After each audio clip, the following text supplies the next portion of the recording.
Run for Your Life was written by Lionel Davidson under the pen name of David Line and was adapted into the television serial Soldier and Me. The novel has the dedication, "This book is for Philip." Run for Your Life by David Line. Chapter 1. It was a rainy day in November when I met him first, and about a regiment of them seemed to be bashing him. He was a little dark skinny kid who looked about 8, but I knew he couldn't be because of the school cap. It was our school cap, and we don't take kids under 11. The cap was in a puddle, and so was this kid. He was down on his knees in it, and that's where they were bashing him. As far as I could see, he was letting them. He wasn't struggling or yelling or anything. He was just kneeling there sobbing, and doing that pretty quietly. I said, "All right, break it up." It was dark in the alley, and they had to peer at me. "Get lost," one of them said uncertainly. "Yeah, vanish. Scram." They let go of him all the same. I could see they were younger than me, and smaller, which was all right except one of them had some kind of kosh in his hand, a piece of hosepipe or something. "I know you," this one yelled suddenly. Just about the same moment I realized I knew him too. He was a tough young kid with an elder brother who'd made my life a misery at another school. "You're Woolcott, ain't you? I know where you live, Woolcott. Better shove off if you don't want trouble." "Yeah, shove. Buzz off, he's ours," I said to the kid. "Get up." "You leave him alone," the kid with the kosh said. "He started it. He hit one of us." "Yeah, he was throwing things." "Were you throwing things?" I said to the kid. He just shook his head, still sobbing. "Yes, you did, you rotten little liar. He caught Harris, didn't he, Harris?" "Right here," Harris said, pointing to his temple. "I've still got a headache." I said, "What did he throw?" "He threw a ball. He threw it flipping hard, too. We was in the timber yard and he run away before we could see who done it." "How do you know it was him, then?" "He told us," Harris said triumphantly. "He come up and laughed and told us right out, didn't he?" Yeah, right out he did. He done it last Thursday and he come up just now and said it was him. Laughing too." "I only asked for my ball back," the kid said. It was the first time he'd spoken, and I looked at him twice because it was with a foreign accent. I saw them playing with it, and I came up and apologized and asked for it back. It was only an accident. I didn't mean to hit anybody. It went over the wall by mistake. "Yeah, you rotten little liar, you threw it." "No, please, I didn't. It's the only ball I've got." "The only one you had," I said. "Give him his ball back." "You take a jump. Give him it back, quick." They were ganging up round me, and the one with the kosh was fingering it, so I made a quick snatch before he was ready and got it off him. I said, "Give him his ball." One of them pulled a ball out of his pocket and dropped it on the ground, and the kid picked it up. "My brother'll murder you," the kid with the brother said. "Give him his satchel too. He'll jump about on you. He'll tear you in little pieces. He'll give you such a crunching." I said, "If those are your bikes, jump on them quick." Their bikes were leaning up against the alley wall, and they got on them and pushed off. "I wouldn't like to be you," the kid with the brother said. He said something else too, but I didn't catch it. They were all laughing as they rode off. I picked up the kid's cap from the puddle and stuck it on his head. I said, "You're a bit of a case, aren't you? What do you want to tell them you did it for?" "They had my ball," the kid said, still sobbing. "I thought they might hit me, but they ought to give it back. Give it back. Look, you want to keep away from that lot," I said. "They'd do you up just for fun. Risk a good hiding for a rotten old ball you can buy anywhere for 9p. "I haven't got 9p, the kid said. "I only get 3p a week. My mother can't afford any more." I said, "All right then, come on," a bit embarrassed, and hoping he'd dry up now. He didn't dry up. He started telling me his life story. I said, "Look, you don't have to tell me all this." "That's all right. I like to tell you." He said he was Hungarian, and his family had had to run away from there. His father had died about a year ago, and his mother was having a hard time earning money. He was still going on about it when we got to the end of the street, and I saw with relief, because at least it shut him up, that the gang hadn't gone home yet. They were waiting for us, circling on their bikes. They had lumps of mud. We got our heads down and ran. The kid still managed to cop a couple down the back of the neck before we got to his gate. I said, "You'd better tidy up a bit, hadn't you, before you go in?" "Yes, thank you." He was pushing something in my hand and I thought he wanted me to hold it while he wiped his neck. He said shyly, "It's a present. I want you to have it." I looked in my hand and saw 3 pennies and nearly went up the wall. I said, "Here, I don't want it. Please, it's for you. I don't want it." I tried to give it back, but his hand wasn't there and the pennies went rolling in the gutter. He gave a sort of gulp and turned away, and just then I remembered it was all his spending money and he'd given it to me. So I got down and found it. "Here, put it in your pocket. It's for you. Come on." I forced it in his pocket. "I'm sorry," he said. "I don't know how you do things. I haven't any friends here. Forgive me." He looked so weird, I said, "All right, forget it. What's your name anyway?" "Solder," he said. "Istvan Solder." It sounded like soldier the way he said it, so I said, "Okay, soldier, see you again." His face came whipping round, smiling all over as if I'd given him the best present he could think of. "Oh yes, please. Thank you, Walcott," he said. I suppose I was hooked from then on. Chapter 2. He was 11, and he'd been at school 2 months. His old man had been a university teacher, and he'd got in the school under some special rule, without having to take the exam. He wouldn't have got in any other way because his English was bad, worse than I'm putting it here. He was in the juniors, and he didn't know anybody yet. But he knew me now. He made the most of that. Because there was always the danger of the gang getting at him again, he started waiting for me to go to school, and again on the way back. I didn't mind. I didn't like him too much. But I didn't mind. My mother saw him hanging about outside the house one morning. "Is that boy waiting for you?" "I suppose so." "Who is he?" "I don't know, a Hungarian kid. He hangs around." "Is he called Zolder?" "Yeah, something like that." "Get your nose out of that book at breakfast. And don't say yeah. If you mean yes, say yes." "Yes," I said very distinctly. "Is he a friend of yours?" "No." "Try and be friendly to him. They're nice people. You know he's only got a mother, don't you?" "Yeah. Yes." "Well, remember she'll be making the same sacrifices for him that I am for you. Why don't you ask him in?" I got up from the table fast. "I'm going now," I said. "Have you got a handkerchief?" "Yeah." "Not yet." "Yes." The kid was leaning against the gate. He said brightly, "Ready now, Walcott?" "Yeah," I said savagely. He was all right. It was just that he had nothing to say. He didn't know anything about sport, and he didn't have a television. He just agreed with whatever you said. If you told him a joke, even a rotten one, he would laugh himself sick. If you said, "Hold this," or "Fetch that," or "Run there," he would do it. It was like having a dog. My friend Nixon thought I was balmy to go with him. He said, "Why don't you tell him to buzz off? There are plenty of juniors around." "He doesn't know any." "That's his problem. We don't want him." "He's all right," I said.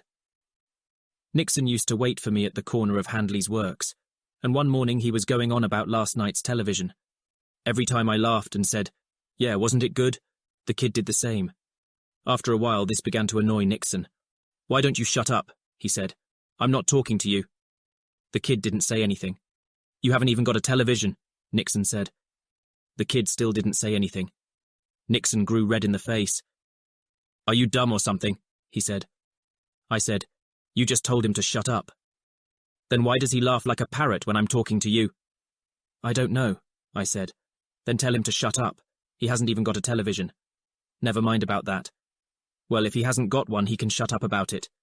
"So can you." "So can I what?" "Shut up about it." "Say that again," Nixon said. I said it again, and a minute later we were down on the ground. It was the first time we'd had a fight. He got his lip split and I got my trousers torn. He got up and went off. The kid had been dancing around like a mad flea while this was going on, and the minute I got up he started brushing me down. I said, "Just you leave me alone." "I'm sorry. I didn't want to cause trouble." "And shut up about it," I said. It was difficult having him around. Nixon and I made it up, but it was still difficult. Nixon's old man was a doctor, and they were going off to Norfolk for Christmas. His grandparents had a farm there. I was supposed to be going with them, but after our fight, he didn't mention that anymore. I was pretty sure he would mention it if I told the kid to buzz off. Nixon was like that. If you wanted something, you had to be pretty nice to him. If you borrowed his ruler or rode his bike, you had to keep on about what a marvellous ruler it was, or how it was the best bike in the world. It got a bit sickening after a while. He wasn't always like that. He had a good sense of humour, and we had a lot of jokes that nobody else knew about. He was my best friend, really, but I still wouldn't tell the kid to buzz off because of him. Chapter 3. It was the beginning of December when the next thing happened, and we were rehearsing for the school play. If the rehearsal went on late, we had meat pies and stuff at school, and Soldier got hungry and went home by himself. He wasn't in the play. One morning my mother said, "That little Hungarian boy is outside again. Is he always so pale?" Yes, I said. "He seems tired. Does he do a newspaper round?" "I don't know." "I'm going to ask him in for a cup of tea." "I'm going now," I said. The kid was looking a bit queer. I said to him, "Everything all right then?" "Yes." "No trouble with the gang again?" "No." "Okay." "Woolcott," he said after a couple of minutes. He was gulping as if he had a lump in his throat. "If I tell you something you won't tell anybody." "What is it?" "You won't tell Nixon or anybody?" "Okay." "Make a promise." "All right, fine. I said so. What is it?" "Somebody's going to get murdered," he said. He was looking at me as if I'd said it. I said, "You what?" He said, "Honest. It's true." "Who's going to get murdered?" "I don't know. I only saw him for a minute." "How do you know about it?" "I heard them planning it." "Heard who planning it?" "The men who are going to do it." "What men? What are you talking about?" He said he'd been to the library the night before. He'd been to pick up a book for his mother.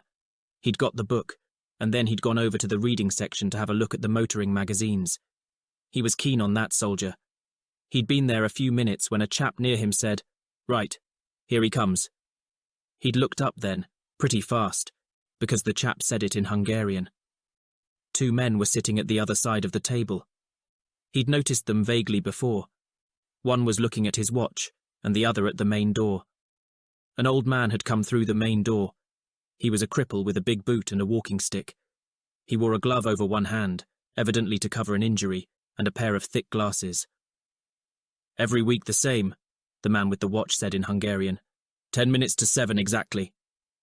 They hadn't spoken after that, and Soldier hadn't read much. At 7 o'clock, just as the library was closing, the old man wandered out with a book. The 2 men got up and wandered after him. Soldier got up and wandered after them. It's busy in the street outside the library. Buses pull up there and a bloke sells newspapers on the steps. The cripple had a disabled person's 3-wheeler parked just past the bus stop, and he got in it and drove off. The 2 men stood on the library steps and watched him. "It's too busy here," one of them said in Hungarian. "I said it was busy," the other replied. "It's always busy here. That's why he does it. I've watched 6 weeks now." "All right," the other man said. "Come across. We'll talk about it." They crossed the road and went into a cafe. Soldier crossed and went in the cafe too. There was a pin table there and a jukebox and a glass case with sandwiches and cakes. The cheapest thing in the case was a slice of cake for 3 pence, so he paid over all his pocket money and took the slice of cake over to the table where the men were. The table was near the jukebox, and he couldn't hear much of what they said. What he did hear nearly made his hair curl. The men were working out how they could get the cripple someplace where they could kill him. I said, "What do they want to do that for?" "I don't know," Soldier said. "I'm telling you all I know." "Go on then." It seemed the difficulty was to get the old man in a quiet place. He always went out to busy places. They thought he did it deliberately. I said, "How do you mean deliberate? Does he know someone is after him?" "I suppose he must. All I know is he's Hungarian too. They said so. And that he's done something wrong, something bad.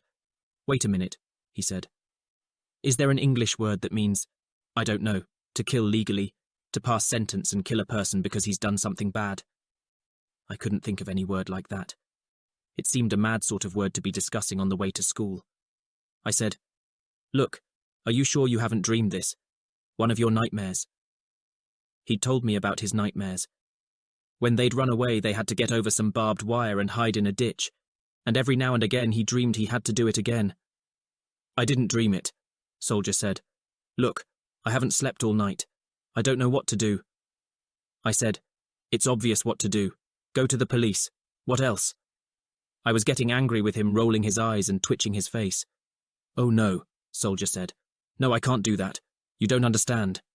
Why not? I can't, soldier said. They might have a good reason to get him. You don't understand about Hungarians. I got angrier than ever, him telling me every other word that I didn't understand. We were doing a course called civics that term at school. I was pretty strong on civics. I said, never mind about I don't understand. We have the rule of law in this country, all right? And when you have it, everybody obeys it, whether he's Chinese, Hungarian, or double Dutch. So you just tell the police and see if they understand. What do I tell them? Soldier said. I only know what I told you. They went out after that. They went out and jumped on a number 5 bus. Let the police sort it out. There's not enough to sort out. That's up to them.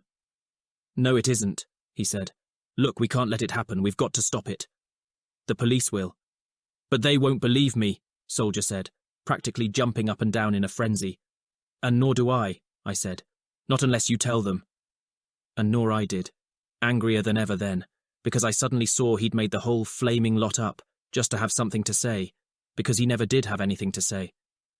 Oh no, Woolcott, he said in a panic. Don't you say that. You mustn't say it. You've got to believe it. And he would have said a lot more only we got to Handley's coma then, and Nixon was there looking none too pleased. Come on, he said. What's the trouble then? I've been here ages. He was scowling at Soldier, but Soldier didn't say anything. He didn't say anything the rest of the way. But just at the gates where we went different ways, he started tugging my arm. I was chatting with Nixon, so I took no notice. That word, Soldier said. That word we were trying to think of. What's he on about? Nixon said. I don't know what he's on about. That word, Soldier said. The one that means to kill legally, you know. Tell him to buzz off, Nixon said. It's execute, Soldier said. That's what I was trying to think of. Execute. Buzz off, I said. Chapter 4. I didn't feel good about it all day. I wasn't bothered about his story. I didn't believe that. It was because I didn't believe it that I felt bad about him. He'd taken the trouble to make it up so he could have something interesting to say, and I'd simply brushed him off. I kept thinking about him all through maths and history and French. I looked around for him when we came out, but he wasn't there. I thought about him all the way home too. Your Hungarian friend's a bit late this morning, my mother said, looking out of the window next day. He's not my friend. Is he ill or something? I don't know what he is. I looked up and down the street for him, but he wasn't in sight. He wasn't at Handley's corner either. Hello, so you finally lost him, Nixon said. Looks like it. Well, good luck. Yeah, I said. They sent a note round in the afternoon saying, rehearsal tonight, everyone, this means you. So after school I went over to the drama room. It was dark in the yard and bike lamps were lit, but I knew he was there even before I saw him.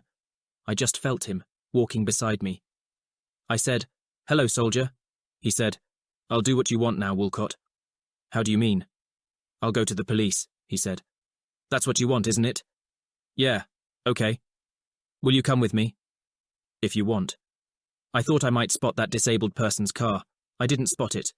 I've been looking all day, he said. Haven't you been at school? No. I've been out walking. I walked nearly 8 hours. I looked at him.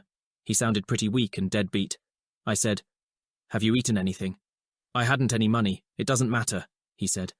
Let's go to the police now. I can't go now. I've got a rehearsal. He said, oh, and came to a standstill. I think he thought he only had to come and tell me, and I'd be so glad I'd go rushing off with him right away. I said, why don't you go home and get something to eat, and we'll do it in the morning. We'll do it first thing, on the way to school. He said in a slow, weary voice, no, I couldn't do that. I couldn't leave it overnight. Forget it then. I'll go myself. Old Figgis, the master in charge of the rehearsal, had been out in the yard yelling to stragglers to get a move on, but he'd gone in now. I said, look, you stay here. I'll go and see if I can get off. I can't promise. It doesn't matter, Soldier said. I'll see if I can snaffle you something to eat. It doesn't matter, Soldier said again, but not very loud. I went in and found Figgis. I said, can I be excused tonight, sir? No, you can't. Who are you? Woolcott, sir. It's important. Nobody excused tonight, Woolcott. What's the trouble? My mother, sir. She's ill. Then you ought to have told me earlier. I'm sorry, sir. I just heard. It's very inconvenient, Woolcott. Yes, sir. Is it a prescription or something?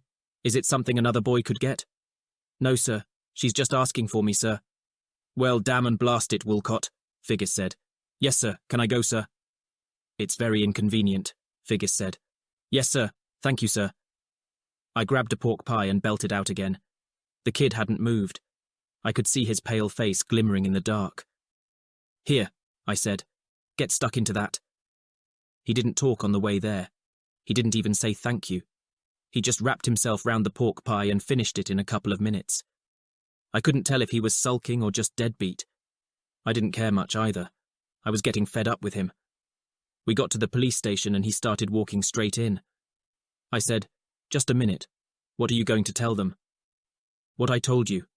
What else do you want me to tell them? I said, knock off about what I want. I don't want anything. Are you sure you want to go in there? It won't do any good, he said. But I'll do it. Just run over the story again then. He ran over the story again. It sounded wetter than ever. I said, listen, are you sure you didn't make this up? I didn't make it up, he said. Only things like that don't happen in this country. They might happen somewhere else. You might have read about it and touched it up a bit. I mean, who's going to believe it? Nobody, Soldier said. I told you that. You don't have to believe it either. I thought I'd have one more try. I said, Soldier, the minute you walk in there it gets serious. It isn't serious just telling me about it. I mean, I'd understand and we could forget it. Are you sure you wouldn't like to think about it a bit more? No, Soldier said. I've thought about it enough. I don't want to think about it anymore. All right, I said. Let's go in then. There were 3 or 4 policemen inside, without their helmets. They were doing things at filing cabinets and with ledgers. A sergeant was having a cup of tea at the main desk. He just cocked his eye at us over the cup. I want to report a murder, Soldier said. The sergeant put his cup down rather slowly. He had a moustache behind the cup, and it twitched a bit. You want to do what? He said. Report a murder. Where? I don't know where, Soldier said. Who's been murdered? Nobody yet, Soldier said. That's what I want to tell you. Nobody said anything while he got it out. The other policemen stopped whatever they were doing and listened too. The sergeant's moustache twitched a bit about halfway through, and he started drinking his tea again. He didn't say anything for quite a while after Soldier had finished, and then he began drumming his fingers thoughtfully on the counter. He said, this chap is a hunchback, is he? Not completely hunched, Soldier said. Just a bit hunched, because of his boot. His boot and his stick, you see. His boot and his stick. And he wore thick glasses, and had his hand covered so nobody could see it. That's right, Soldier said. And these other fellows just went out and jumped on a number 7 bus. Not a number 7, Soldier said. It was a 5, a number 5 bus. A number 5, the sergeant said, opening his eyes very wide. I thought you said a 7. I could have sworn you said a 7. I hadn't been certain of it to begin with, because he'd kept his face straight, but I saw now he was laughing at Soldier. I felt my toes curling up. You see, the sergeant said, we've got to be careful about your evidence because it's important. You're important too, aren't you? I mean, you'd be about the only person for miles who could understand what they were saying, you being a Hungarian too, eh? I said, he was the only one in that cafe who could anyway. I hadn't meant to speak, and I don't know why I did. I suppose it was the sight of Soldier stepping from one aching foot to the other, and not even realizing he was being made fun of. The sergeant gave me about half a minute of his moustache. And who might you be? He said. I'm his friend. Were you a witness too? No. I just thought he ought to come and tell you. He's been trying to find the registration number of that invalid car. I thought you'd have some easier way of finding it. Did you? The sergeant said. Well, how about thinking these brilliant thoughts outside? I've come with him, I said. And he'll be coming with you, in about half a minute, the sergeant said. Outside, in the hall, there's a bench. Go and sit on it. I went out in the hall and sat on the bench. I could see Soldier through the glass door stepping from one foot to the other. One of the policemen had turned his head to blow his nose, but I could see from the back of his neck he was laughing himself sick. Soldier was out in a couple of minutes. I said, What happened? He took my name and address. Is that all? That's all, Soldier said. Well, what are they going to do about it? I don't know, Soldier said. I don't care either. You told me to tell the police and I told them. That's the end of it. But of course it wasn't. I woke up in the night and thought about it. I thought about how he'd gone and told the gang he'd thrown the ball, even though he knew he'd get a clobbering. I thought about how he'd gone and told the police his story, even though he knew they wouldn't believe it. I didn't believe it either. But I knew suddenly he hadn't made it up. He might have heard it wrong, or got it wrong. But he hadn't made it up. My mother heard me going downstairs an hour early. She called out, "Where are you going?" "Out for a bit. I won't be long. What about your breakfast?" "I'll have it later." "You can't go out without," she said. But I was out then. I hadn't mentioned anything to him, but I spotted him right away at the corner of Whirple Street. He spotted me at the same time. He just stood there waiting. I said, "Hi, Soldier." He said, "Hi," looking at me cautiously. I said, "You want to do Whirple if I do Claremont?" "All right. Work along both sides and I'll see you back this end." That was how we started covering the district to find the invalid car. The houses were old and big round there with curving drives. Most had been turned into flats, and there were several cars in each drive. After a bit I heard him yelling, and I came out of a drive and saw him running up the street. "What is it?" 41 Warple, he said. We went round to 41 Warple. The car was under a plastic cover. It was an invalid car, all right. We looked at it for about 5 minutes. I said at last, "Well, you got the details?" "Yes." "Anything else you need?" "No." "Is this the one then?" "I don't know," Soldier said. He said it once more that morning, and 3 times the next. The third day, I said, "Look, how do we know we've not found the right one yet? They're all alike." "No, they're not," Soldier said. "There are differences, see? Some have wing mirrors, some have had bashes, and the tyres are different. You can tell by the tyres." "Did you see the old man's tyres?" "No," Soldier said reluctantly. "Or whether he had wing mirrors?" "No." I said, "What's the point then? I reckon we'd better turn it in now, don't you?" "We can't do that," Soldier said. "What else is there if we do? At least we're getting a complete list of all the invalid cars in the district." "So what?" "So when we've got it, we take it to an office. There must be an office that tells you who the owners are if you give them the numbers. We look down the names and find a Hungarian one." "How do you know when it is complete? How do you know he even lives round here? He doesn't have to."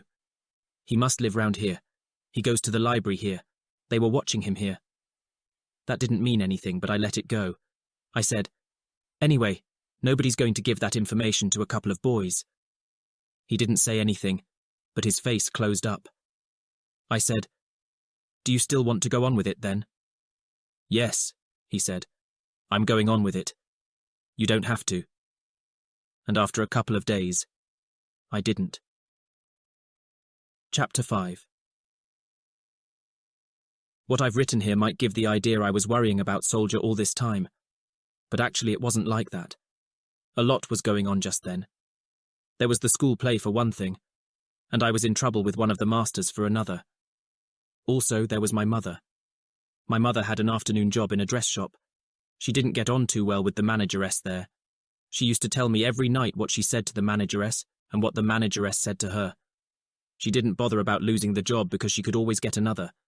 But it was getting on her nerves, and it got on mine too. Also, there was Nixon.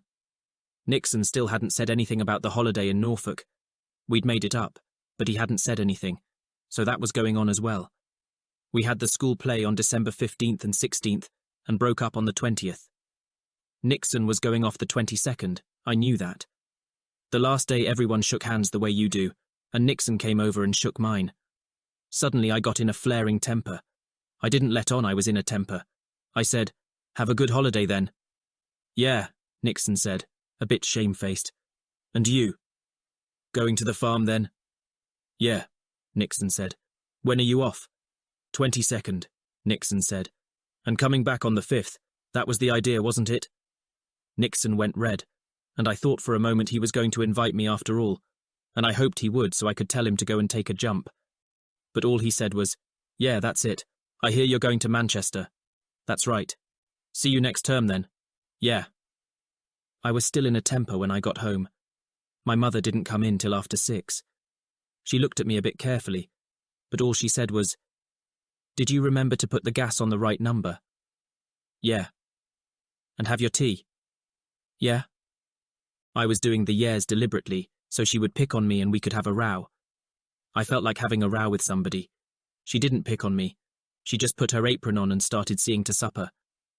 It wasn't till quite a bit later, after we'd eaten, that she said, "I think we'll take the late-night train to Uncle Will's. That 8 o'clock one's always so crowded." "Okay. Don't you think that's a good idea?" "Yeah, all right. I said so." She came over and hugged me. "I'm glad you're coming. It wouldn't have been much fun on my own." I knew it wouldn't be much fun anyway, but I gave her a hug back, because all she was saying was she was sorry it had fallen through with Nixon. We never had to say much to each other. She's pretty shrewd, my mother. That was the 20th, and we were going away on the 24th, a Saturday night. Why we had to leave it so late was because the dress shop was pretty busy over Christmas, and my mother had to work full-time till the last minute. It was so busy she fixed up for me to go and work there, too. I had to see to all the wrapping stuff, and there were racks of dresses to fetch in from the vans. Also, I made tea in the back room practically all day long. The assistants used to come in and take their shoes off and have a quick cigarette and call me darling. I didn't mind. I got 12 and 6 a day for it. I did that for a couple of days, and then on the Friday evening, Soldier came round and rang the front doorbell. He'd never done that before. I said, "Hi, Soldier," not too pleased, because we'd just got back. He said, "Can I talk to you, Woolcott?" My mother called from the kitchen. "Who is it?" "A friend of mine." "Tell him we're eating in 5 minutes." "We're eating in 5 minutes," I said. "I've been trying to get you all day," Soldier said. "I've been coming round every hour." "All right, come in then, just for a minute." I took him up to my room and switched the light on. His face had the look it had when the business first started. I thought he'd finished his list now and wanted me to go with him to this wonderful office he'd set his heart on. But it wasn't that. He said, "Woolcott, I've seen them again." "Where?" He'd seen them in the library. He'd been going there every evening between 6 and 7. The 2 men had turned up, but the old cripple hadn't, and presently the men had gone over to the cafe again, and Soldier had gone after them. It seemed the men thought the cripple had been tipped off in some way, and one of them said the whole thing would have to be speeded up now. There was going to be a full meeting. It was to be at the school in Amberley Park. I said, "What school in Amberley Park? There isn't any school there." Amberley Park was one of the streets I'd covered while looking for the car. I'd been up and down it, both sides. There were ivy-covered houses, a private hotel, British Legion headquarters, the Rotary Club. No schools. "Yes, there is," Soldier said. "I've been up there. You've got to go right up to the front door to see it. There's a little brass plate there. It's a school of languages. And that's where they're meeting. At 11 o'clock tonight." He was looking at me in a peculiar way. He said softly, "I went all round it. There's a side entrance without a lock. There's a toilet at the back. The sash is broken and you can get in that way. That's the way I got in." I said, "You did what?" "Got in the house," Soldier said. "Through the toilet window. We can go in that way tonight." I said, "You're balmy." "There won't be any noise," Soldier said. "Look, I checked that. There isn't even a squeak." "You're stark raving bonkers." I was staring at him incredulously. "Look, just you forget it. I'm not breaking in any house, and nor are you. This is for the police." "Supper's ready," my mother called up the stairs. "I'm not going to the police," Soldier said. "Yes, you are," I said in an angry whisper, because I'd got him out of the room now and on the landing. "What do you think you can do?" "We can listen," Soldier said eagerly. "We can get there before they turn up and hear what they plan and then go to the police." "It's out on the table and getting cold," my mother called. I said, "You get out of here. I'm not going there and nor are you." "Yes, I am," Soldier said. "I'll wait for you on the corner of Amberley Park, 10:30. You don't have to come if you don't want, but I'll be there." My mother yelled, "Are you deaf or something?" and poked her head round the foot of the stairs and her face changed. "Oh, hello. Aren't you—" "This is Soldier," I said. "I'm sure the name isn't Soldier," my mother said. "Solder," Soldier said. "Istvan Solder." "Well, Istvan, come in and have a cup of tea." "He can't," I said. "He's going now," and I got him to the door. "Remember what I said," Soldier said. "I'll wait 5 minutes. I'll still go even if you don't come." "Good night," I said. As we were eating, my mother said, "What was it he wanted you to do?" "Go out with him." "And are you?" "No." "I don't know what's the matter with you. Would it hurt you to go out with him?" "Yeah," I said. But I didn't say it out loud. I went up to my room at about 9:30 and got undressed and into bed and started counting the numbers backwards from 1,000 right away, so I would get to sleep quickly. I didn't get to sleep. It began to rain after a bit, and a drain started guzzling somewhere. I listened to it for about 4 hours, and then had a look at the clock. It was 10:15. I'd been in bed 45 minutes. There was still time. I lay back and licked my lips. Soldier would be getting out just about now. He'd get out and walk through the rain to Amberley Park and wait on the comer there. He'd have a long wait if he was waiting for me. I turned over and started off on another 1,000 backwards, and about 5 minutes later saw it wasn't going to work, and cursed, and turned out and put my jeans on. I put a wind cheater on top, and slid my feet into a pair of plimsolls. I moved softly over to the door, but just then heard my mother coughing in her room, and decided against it, and went out the other way, through the window and down the drainpipe. I went across the garden and out through the gate in the fence, and nearly had heart failure in the alley when a cat turned towards me with a pair of eyes going like traffic lights. The street was long and empty, lampposts shining on wet pavements. Just for a moment the whole thing seemed so crazy and unreal, I half turned to go back. But I knew whatever I did, the kid would still go through with it. So I stopped thinking, and got my head down, and my feet moving. I just hoped he knew what he was doing. Chapter 6. He was standing under a big laurel bush on the corner, and I didn't see him till he moved. His hair was plastered down and his shoulders wet from the dripping bush. He said, "I knew you'd come, Woolcott. I only came to tell you." He said, "Come on," and walked off. He'd whispered, and I found my own voice dropping as I began telling him all the reasons why I wasn't going into the house. He didn't answer. He just shook his head once or twice. After a couple of minutes I dried up too. I don't know what it was. He seemed different. He slowed momentarily and his eyes went swiftly round. "What is it?" "That's the place."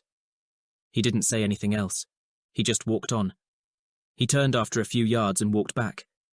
He didn't stop at the place. He walked right past it again. I said, "What's it all about then? What are you doing?"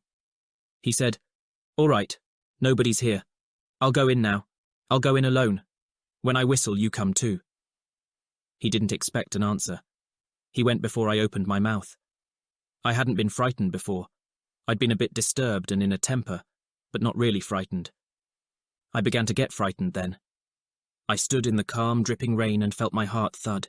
There was the faintest scrape of gravel, and a second or two later a whistle. I went in. The drive curved round past the front door to a rickety side entrance. Soldier was standing just inside it, waiting. He closed the door behind me and moved off right away, gliding swiftly in the darkness, round to the back of the house. There was a little outbuilding with the window he'd talked about, and he stopped and fumbled at it. There was a slight grating sound as it went up.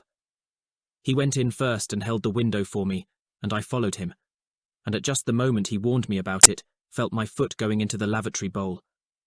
The water didn't come much above my plimsoll, but it set my nerves jangling worse than ever.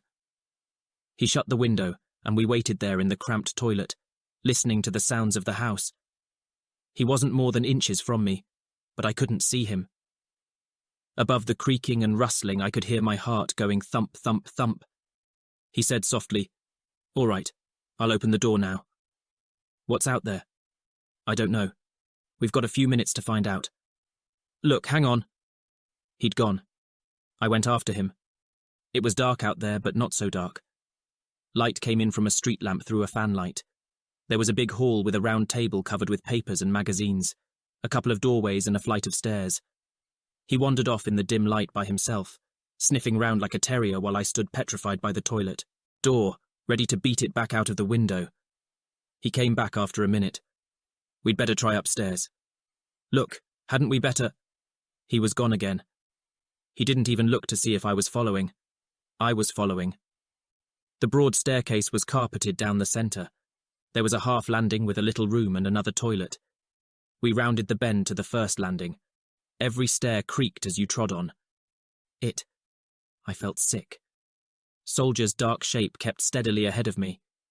There were a couple of doors on the landing. Soldier opened them. Classrooms. Look, Soldier, what do you say if we... There ought to be another room on this floor. Wait downstairs? He was away again, sniffing down the landing. Woolcott. The faintest murmur in the darkness. I followed it. There was another door, and he was inside.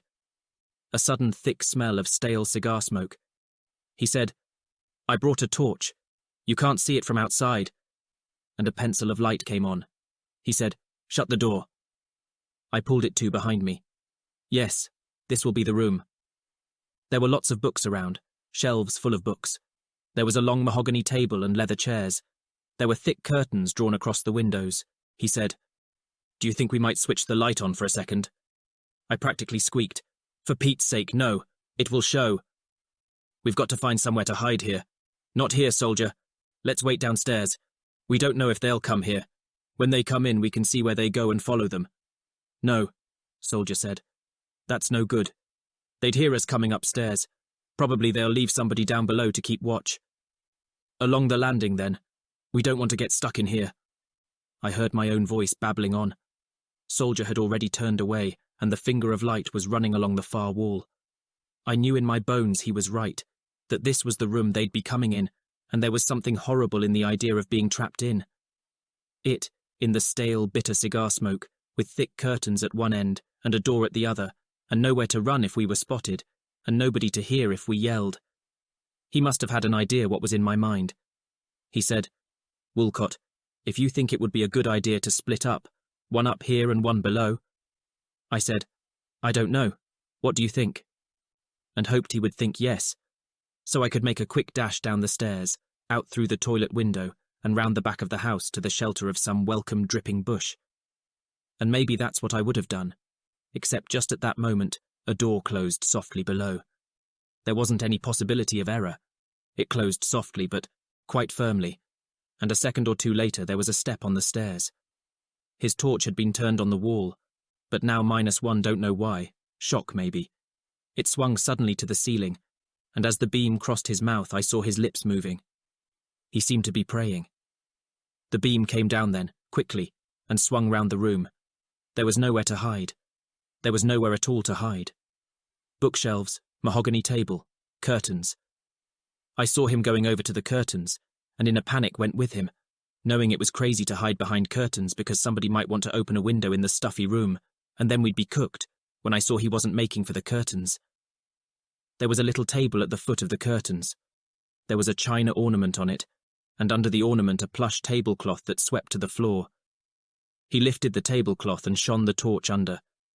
There wasn't enough space there. There wasn't enough space for a cat. There were a couple of diagonal bars there to brace the legs. He flashed the torch round the room again, but it was clear there was nowhere else, so we went under the tablecloth, both of us, together. I don't know how he organised himself. I don't know how I organised myself. I couldn't kneel, or sit, or lean, or rise. I seemed to be crouched over on my fingertips like a sprinter at the ready. And that was the position when the door opened, and the light came on. Quite firmly, and a second or two later there was a step on the stairs.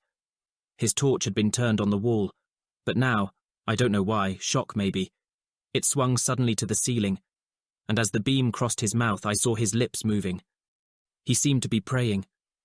The beam came down then quickly and swung round the room. There was nowhere to hide. There was nowhere at all to hide. Bookshelves, mahogany table, curtains. I saw him going over to the curtains, and in a panic went with him, knowing it was crazy to hide behind curtains because somebody might want to open a window in the stuffy room, and then we'd be cooked, when I saw he wasn't making for the curtains. There was a little table at the foot of the curtains. There was a china ornament on it, and under the ornament a plush tablecloth that swept to the floor. He lifted the tablecloth and shone the torch under. There wasn't enough space there. There wasn't enough space for a cat. There were a couple of diagonal bars there to brace the legs. He flashed the torch round the room again, but it was clear there was nowhere else, so we went under the tablecloth, both of us, together. I don't know how he organised himself. I don't know how I organised myself. I couldn't kneel, or sit, or lean, or rise. I seemed to be crouched over on my fingertips like a sprinter at the ready. And that was the position when the door opened and the light came on. Chapter 7. There were 2 of them, and they came in quite briskly and started shifting things about in the room. You get a funny impression of what's going on in a room if you happen to be squashed under a little table in it. The impression I got was that they were throwing all the furniture out, but it was obvious later they were only rearranging it a bit. One of them came over and opened a window and drew the curtains more tightly, and on his way back managed to jolt the table. Soldier hadn't got his balance yet. He'd tried resting on his elbow, and then on mine, and at the moment was poised with his heel just brushing my fingertips. At the jolt, he settled back on the heel. I tried shaking my hand, but he didn't feel it. He just leaned back on me. In some peculiar way, he'd got his behind practically in my mouth, and the smell of his rain-soaked trousers was half choking me. Beyond biting him there, I couldn't see what to do. But he seemed to cotton on presently, and edged himself round, and I felt my fingers again. More men had come in the room, and they'd stopped shifting the furniture now.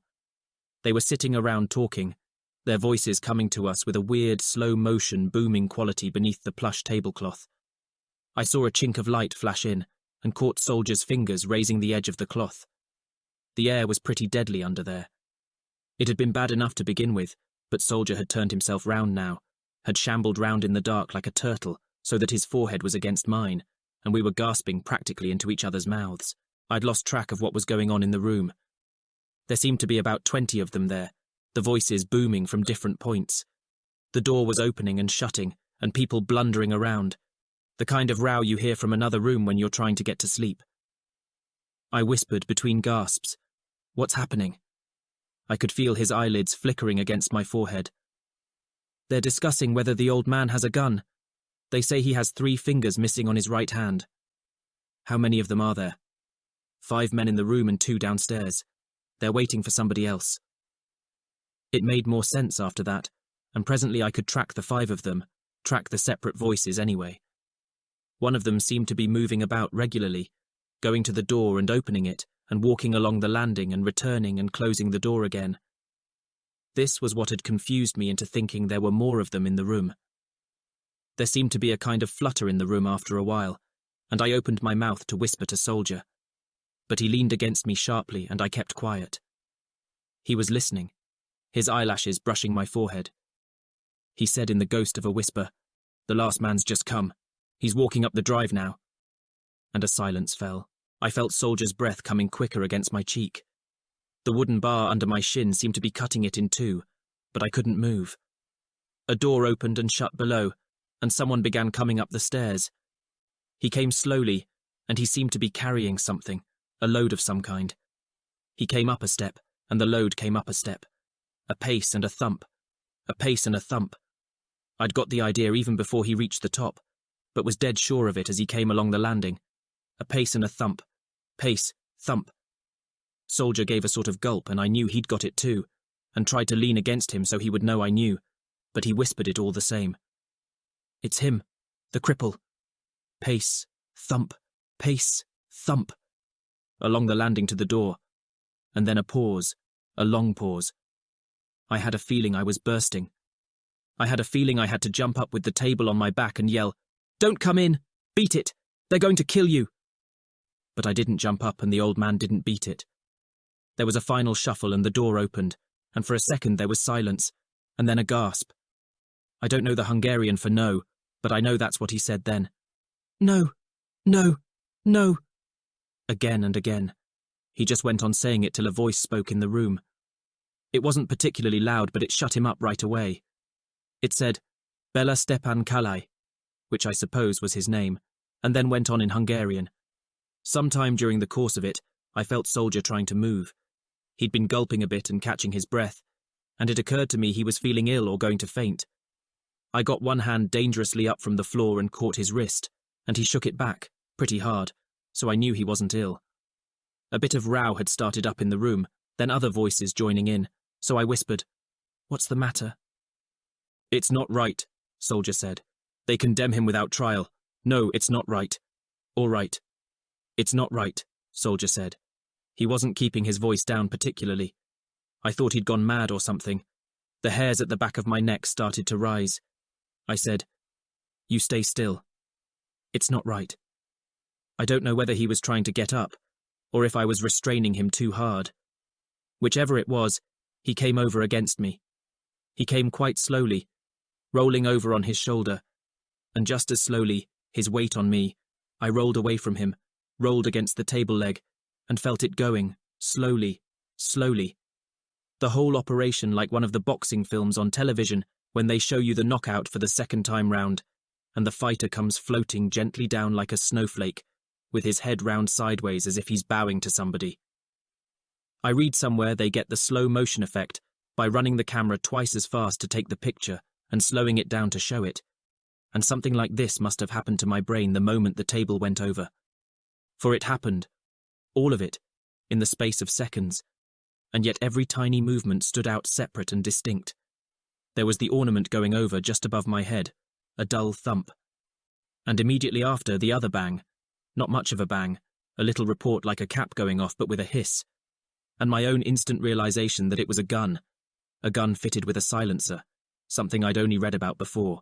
And then we were up and on our feet, the room blindingly lit after the darkness under the table, and everyone motionless in it like waxworks. They'd swung the table round crosswise so that it was facing the door, and 4 of them were seated at it, their backs towards us. The old man stood in the doorway with his mouth wide open, staring at the man who had just shot him. It was a little man who had shot him, and the gun looked too big in his hand, a gigantic thing with a barrel about a foot long, and a canister stuck on the end of it like a can of flit. The silencer. A head turned round from the table, and then others, and I'd got my feet out from under the bars and was running. I think Soldier was there before me, because I remember the man with the gun stepping aside to head him off. There was a weird smile on the man's face, only his mouth was smiling as if it was twisted that way.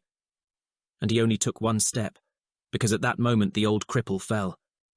He never said anything, not a single sound, but his mouth was still wide open, and 1 arm came out as if he meant to make a speech. And the arm fell on the man with the gun, sort of draped round his shoulders so that he slewed round and half fell himself. And as he did so, I was at the door, with Soldier there too, and chairs were tumbling over behind us as the men at the table came bounding after us. We were on the landing, thumping along it, and I took the first little flight, 8 stairs, all in one go, and past Soldier. And in the hall below, a man came running up from the back somewhere, and saw us, and ran to the foot of the stairs to head us off. I suppose he'd got up 4 or 5 stairs when I saw over the banisters a small side table in the hall below. And without thinking about it, as naturally as if I'd done that kind of thing every day of my life, I'd got myself over the banisters and was jumping. I landed hard on the table and fell over, with the table on me, and a moment later got Soldier in the small of my back and had all the breath knocked out of my body. But I was up, scrambling to my feet and running, with the man on the stairs tearing back down again, and the entire staircase thundering with feet. And then we were there, in the safety of the toilet, with Soldier locking the door behind us, sobbing for breath, while I opened the window. I let him through first, and just at the last, as I went myself, I slipped again, and got the other foot, the left one, stuck in the lavatory bowl, and wriggled it out, dripping, and snaked through the window. It was raining still, black out there. Soldier had streaked off, thinking I was following right after him. I thought he must have gone round the front, and that was no good at all, because I remembered suddenly he'd said there were 2 men below, and we'd only seen one of them in the hall, which meant one would be stationed outside at the front still. I whistled for him and got no answer, and ran round to the side and saw him there, dimly silhouetted against the glow from the street lamp, waiting for me with the rickety gate open. The little idiot called out, "Woolcott," and I hissed back, Here, you fool." And after about a lifetime he seemed to cotton on and closed the gate and came running. There was a wall round the garden, too high to climb, but I'd spotted something in the glow from the street lamp, a concrete bunker, with a big pile of coke up against the wall. I was still winded from him landing on my back, and seemed scarcely to be breathing. I felt myself running in a kind of daze. It didn't seem to be me running at all. It seemed to be someone else running in the darkness and the rain. I took the coke at a gallop, and after the coke the bunker, and pausing only to see that he'd made it too, went over the wall and into the next garden. We went across 3 gardens, over sheds and fences, sliding about in the slimy muck of the borders, before it seemed safe to investigate the street again. There was activity going on farther down outside the house, 3 or 4 of them milling around and something being loaded into a van, something floppy and heavy. There was another car there, an invalid 3-wheeler, and its lights had been left on. I heard Soldier reading off the number, 42 WPC, and chanting it to himself so he wouldn't forget. And just about the same moment a church clock struck the quarter, 11:15. Only an hour since I'd been in bed. I wished with all my heart I was still in it. I said, "Come on," and we set off in the rain for the police station. Chapter 8. It was half an hour before we made it, with most of the time spent trembling in bushes. We saw the van come cruising round twice with headlights blazing, evidently looking for us. And a bit later, 3 men came along on the same job, on foot. We waited, petrified, till they'd gone. Because I was tired, I'd expected to find everything as before in the police station. The same big moustache, drinking the same tea and making the same jokes. And I'd go in there and say, "All right, the joke's over. They finally murdered the man." But it wasn't like that, because it was nearly midnight now, and a new crew was on. A young sergeant in charge of the desk, and a constable sitting reading a paperback book with his feet on the table. Soldier didn't look up to it, so I started telling it myself, and it must have been convincing because nobody laughed this time. The sergeant suddenly said to the constable, "All right, CID, and get out a call for that car on the radio," and the man stood up and went into the next room. There were voices coming from there, and a big mechanical one like a loudspeaker. While he was gone, the sergeant turned up the report book and started tapping his pencil against his teeth. He said, "You were in last week about this." "That's right, and we got laughed at." "The man was warned about it." "What man?" "This man, owner of car 42 WPC, name of—" "What is it?" he said, examining the writing more closely. "Kalai? A Mr. B.S. Kalai? That the same one?" I just stared at him. I said, "How did you find him?" "Detective Branch turned him up the same night through the Register of Disabled Person Vehicles.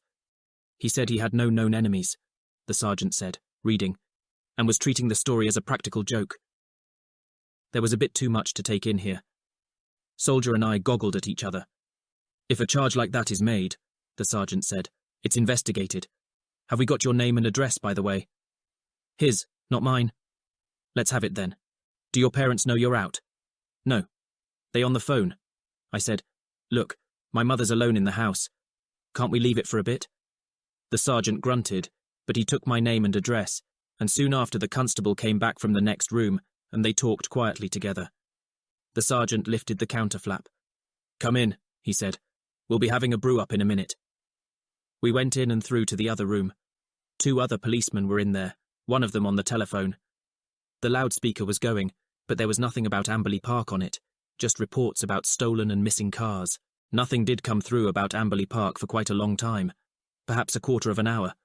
And then a voice came on the air and said he was speaking from there, and it was locked and in darkness, and did they want him to break in? The sergeant said, "They'll be on the blower with that in a minute. Wilson, just check who the owner of the place is. We'll need his permission." A lot of routine stuff went on then, and I sat and nodded in my chair. I think I told the story again, but can't remember now. It was hot in the room, and our clothes were steaming. I could hardly keep my eyes open, and my head had started to sing. I had the weirdest feeling I wasn't there at all, that all this was happening to somebody else, and our wires had crossed. I remember springing bolt upright when the sergeant called my name. He called it quite loudly, I suppose because he'd already called it before. He was grinning at me. He said, "I know somebody who'll find it hard getting up in the morning. Never mind, lad, you're doing a good job. Try and keep awake a bit longer. We've got a car going to Amberley Park. It's bringing the owner of the premises, and you 2 had better go with it. The driver will drop you home afterwards. Okay?"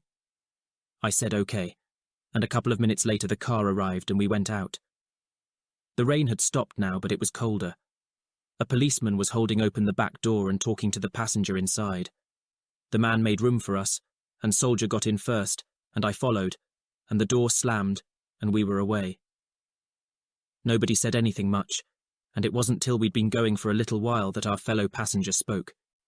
He said, I can't believe anything like this could have happened in my school. Are you absolutely certain of it? And I felt Soldier begin to tremble against my arm. I leaned forward to see the man better, and just then we passed a lamppost, and I caught a glimpse of his face, and that was enough. I'd only had a glimpse of it the first time. It had been stiff and shocked then, because we'd just knocked the little table over, and he'd been the first one to turn round and see us. But it wasn't shocked now. It was smiling quite amiably. "Are you absolutely certain?" he said again.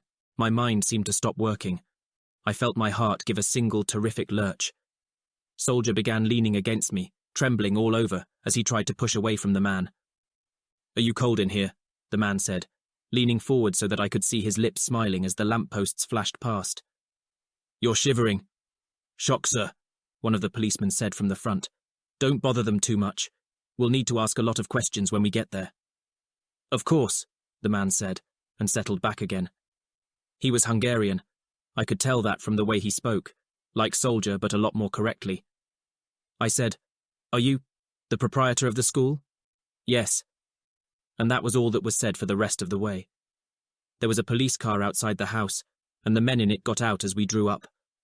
All the police went into a huddle, and then they broke up, and 2 of them came in the house with us.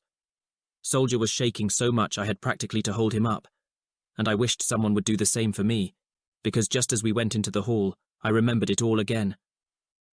The upstairs room wasn't smoky now, and it wasn't untidy. They'd shifted the furniture back in place. Even the little table we'd knocked over was upright again, with the ornament back on top. "Is this the room?" one of the policemen said after a moment. "Yes," I said, looking at the Hungarian. "Where the man was shot?" "Yes, here in the doorway." They looked at each other and got down and examined the carpet. There was nothing on the carpet. "Are you sure?" "Of course I'm sure. We were under that little table." One of the policemen got up and went and examined the table. He said, "2 of you were under here?" "It was pretty crowded," I said. "Yes," he said dryly, and came over to us again. He looked at me for several seconds.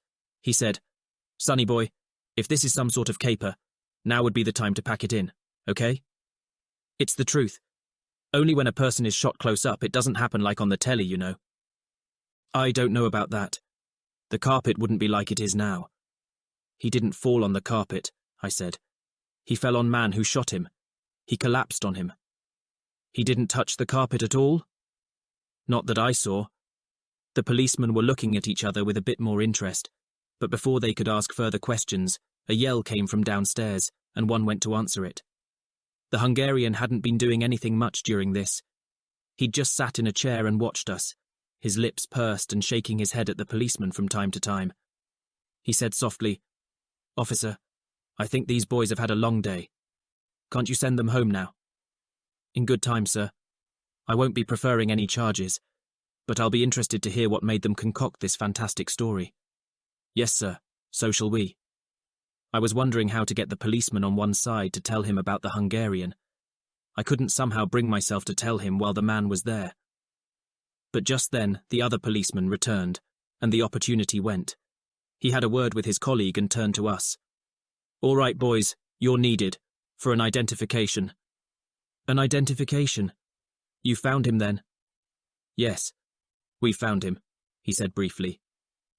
I shot a look at the Hungarian as we went out. His lips weren't pursed anymore, and he wasn't shaking his head. He was looking thoughtful. I remember reading once about crooks in America who'd used a hypodermic needle on a boy. The boy knew something about them, and on the way to the police station for questioning, one of the crooks had pricked the boy with this needle. At the station, all the boy's answers had been dopey, because of the needle, and the police thought he was crazy and sent him off. And while he was wandering about in the street, still confused, the crooks had picked him up and bashed his head in. He was called Luigi, this boy. He was 13. I remembered about him pretty clearly.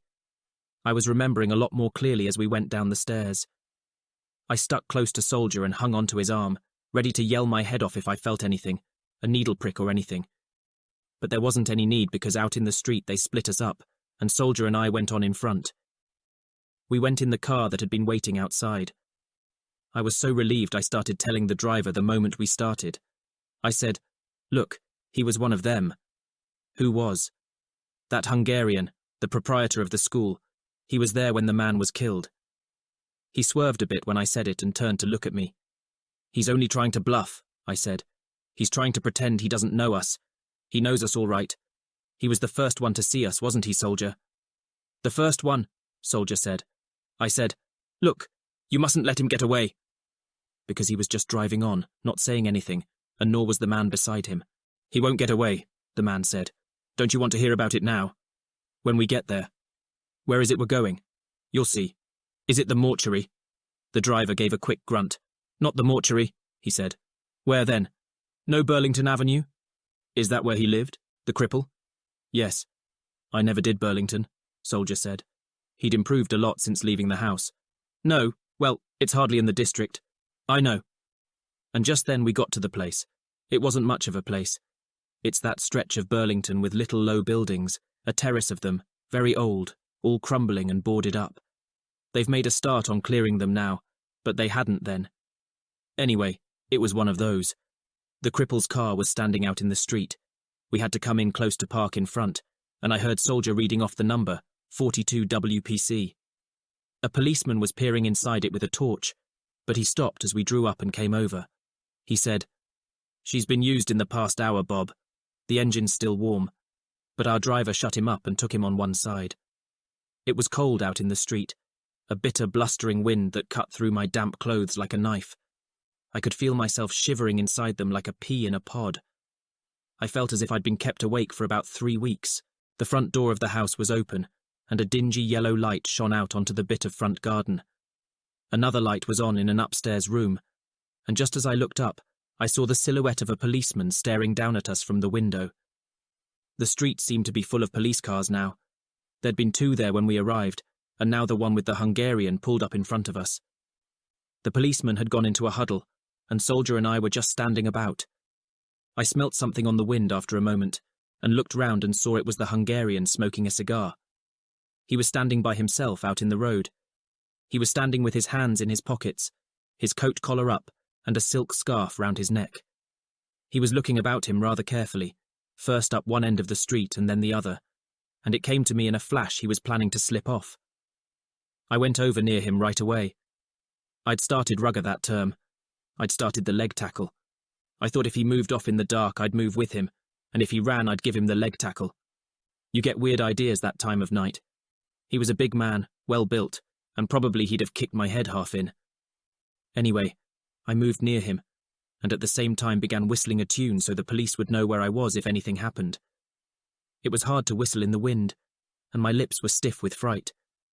And all that happened, he looked round and saw me and began smiling, shaking his head and smiling.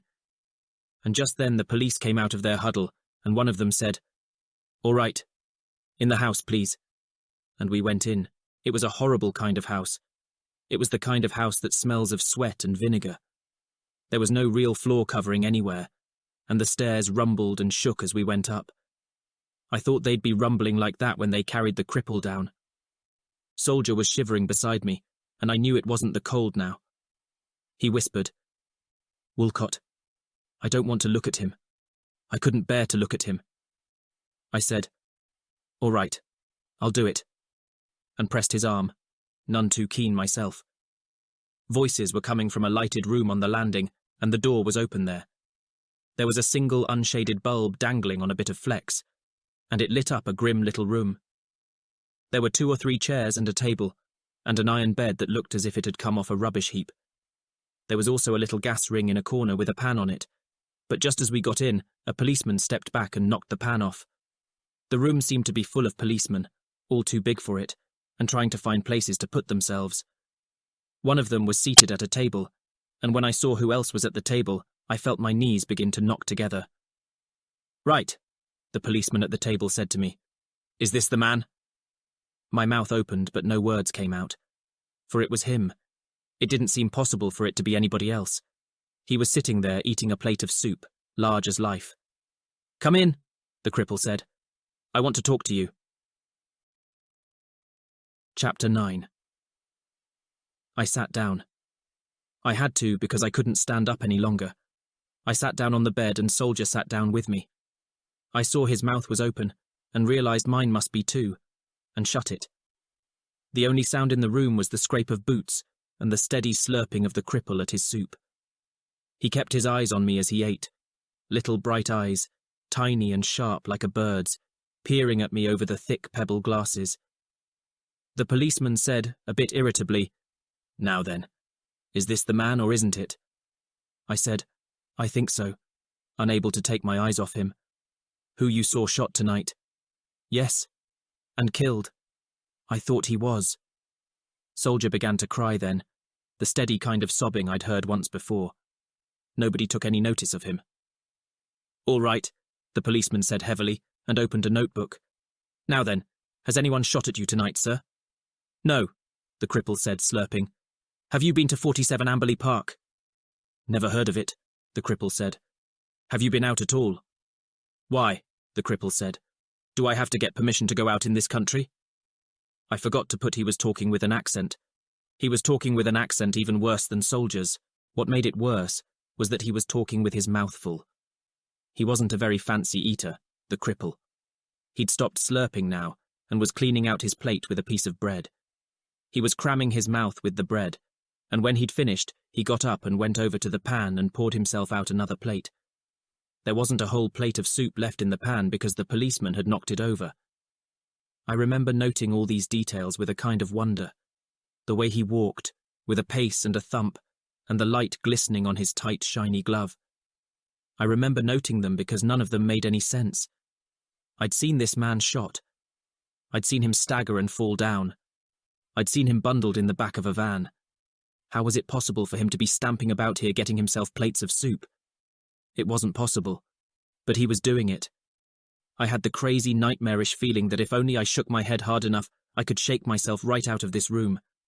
I could shake myself back to my own room, to my own bed, with the clock ticking on the mantelpiece and the moonlight white on the wallpaper. I didn't shake my head. I just sat and stared stupidly and listened to the policeman get on with his interrogation. The cripple said yes, he had been out. He'd been to see an old friend. No, the old friend lived nowhere near Amberley Park. Was he alone in the house? Yes, he was. His landlady and her daughter had gone off for Christmas. He didn't mind being alone in it. He was looking forward to being even more alone in it when the police went. He wasn't really bad-tempered about it. He was just sarcastic. And he smiled a lot, so there wasn't anything hard in the words. It was a strange smile. It was like a dog grinning after some special trick. I remembered the smile long after I forgot a lot of other things about him. The questioning took longer than I've put here, and in the course of it, the old man finished his second plate of soup and his second piece of bread, and sat back sucking the food out of his teeth. He'd been looking at me over the top of his glasses, and at the end he took them right off and beckoned to me. He said, "Come here." And when I did so, "Where have you seen me before?" I was going to say, "In that place tonight," but I couldn't say that. I didn't say anything. He sat and looked at me sucking his teeth. He said suddenly, "A lot of boys laugh at me and throw stones. You're not one of those boys, are you?" I licked my lips and said, "No." It didn't sound like my voice at all. "I hope not," he said. "That's a bad thing to do. It's a cruel thing. But I want to tell you, come a bit closer. What's the matter? You're not frightened of me, are you?" I said, "No," again, but all the hairs on my neck stood up suddenly because he touched me with his shiny glove. He said, "That's right. No need to be frightened of me. I wouldn't harm you, boy. You know, there are worse things than throwing stones. Telling lies is worse than throwing stones. They make mischief. They cause trouble for a lot of people. See how many people you've disturbed tonight with your silly stories, eh?" I didn't say anything. He'd been stroking my arm with his glove, but he put it up to my face then. It was hard and cold, the glove. It was like a dog's paw after it's been out in the rain, but smoother than a dog's paw, and harder. I felt knuckles there but no fingers, and shut my teeth hard so they wouldn't rattle. They rattled all the same. They rattled inside my jaw, and he took the glove away, just about 1/4 of an inch, so he could feel my jaw rattling against it. "Nothing to say now?" he said. "Finished talking, have we, boy? All right, we're friends. You just nod your head and I'll know you'll never tell such silly lies again, eh?" So I did nod my head, and he grinned at me again like a clever dog, and took the glove away, and about a couple of minutes later we were all out in the street again. I've tried hard, but I can't remember too well after that. My legs had started to ache. I get these stiff legs. I get them when I've been up too late. It's like toothache, only in the legs. When I was younger, I used to cry with it, and my mother used to come in and rub my legs with liniment. Anyway, my legs came on.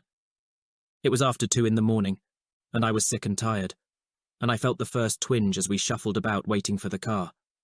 I thought, oh no, not this too.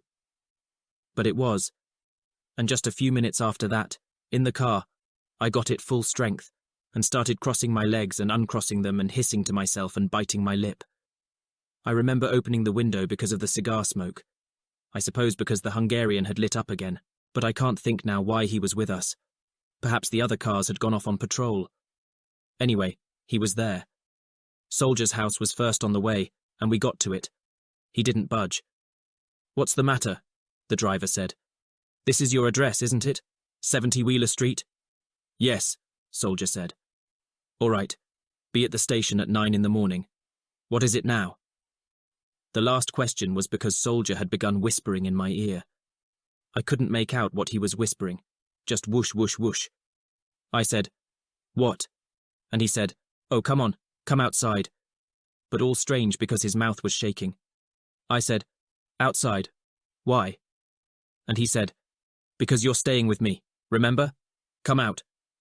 I got out, and the driver turned in his seat and said, "Where are you going now?" "With me," Soldier said. "He's staying with me." "Have we got your home address?" "At the station," Soldier said quickly. "They've got it there." "All right, 9 o'clock in the morning, the pair of you, okay?" I said okay, and the car drove off, and I looked at Soldier and said, "What's all this about?" "I'm not going home." "What do you mean?" "I daren't. They know where I live now. They'll come for me in the night." I said, "You're crazy." "I'm coming with you." "You're not, you know." "Yes," Soldier said. "Where else can I go? I don't mind where I sleep. I'll sleep on the floor."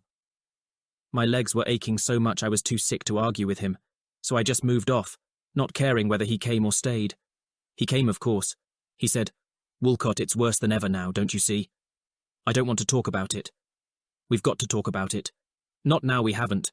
We've got to plan what to—" "Shut up," I said. "Just shut up about it." And he did then, and we completed the journey in silence. We went up the alley and across the garden, and I shinned up the drainpipe, and watched for a few minutes as he tried to do the same. He slipped back on the coal shed so often I thought he'd be doing it all night, so I hissed at him, "Hold it," and went down and let him in the back way. He managed to stumble on the stairs, of course, and my mother, a light sleeper, woke instantly and called, "Who is it?" I held my breath and said, "Me." "What's the matter?" "I've got a stiff leg." "The linament's in the bathroom." "I know. Good night." "Do you want me to do it for you?" "No, thanks. Good night." "All right. Try and sleep." "Right. Good night." Try and sleep. If only someone would let me, I thought, and steered the little dope into the bedroom and peeled off half the covers and threw them on the floor for him. I said, "Here, use those," and climbed in just as I was, too tired even to take my plimsolls off, and just about half a minute later it seemed he was shaking me. I said, "What? What?" He said, "Woolcott, it wasn't him." "What wasn't?" "The cripple. It wasn't him." "All right. Get to sleep. You've got to get up now. It's time to get up." I sat up. There was grey daylight in the room, and it was 7:30. I realized I must have slept over 5 hours. A moment later, I realized something else too. My mother would be up in a few minutes.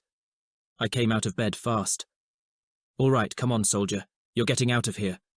He said, "I know, I'm ready." He was quite calm.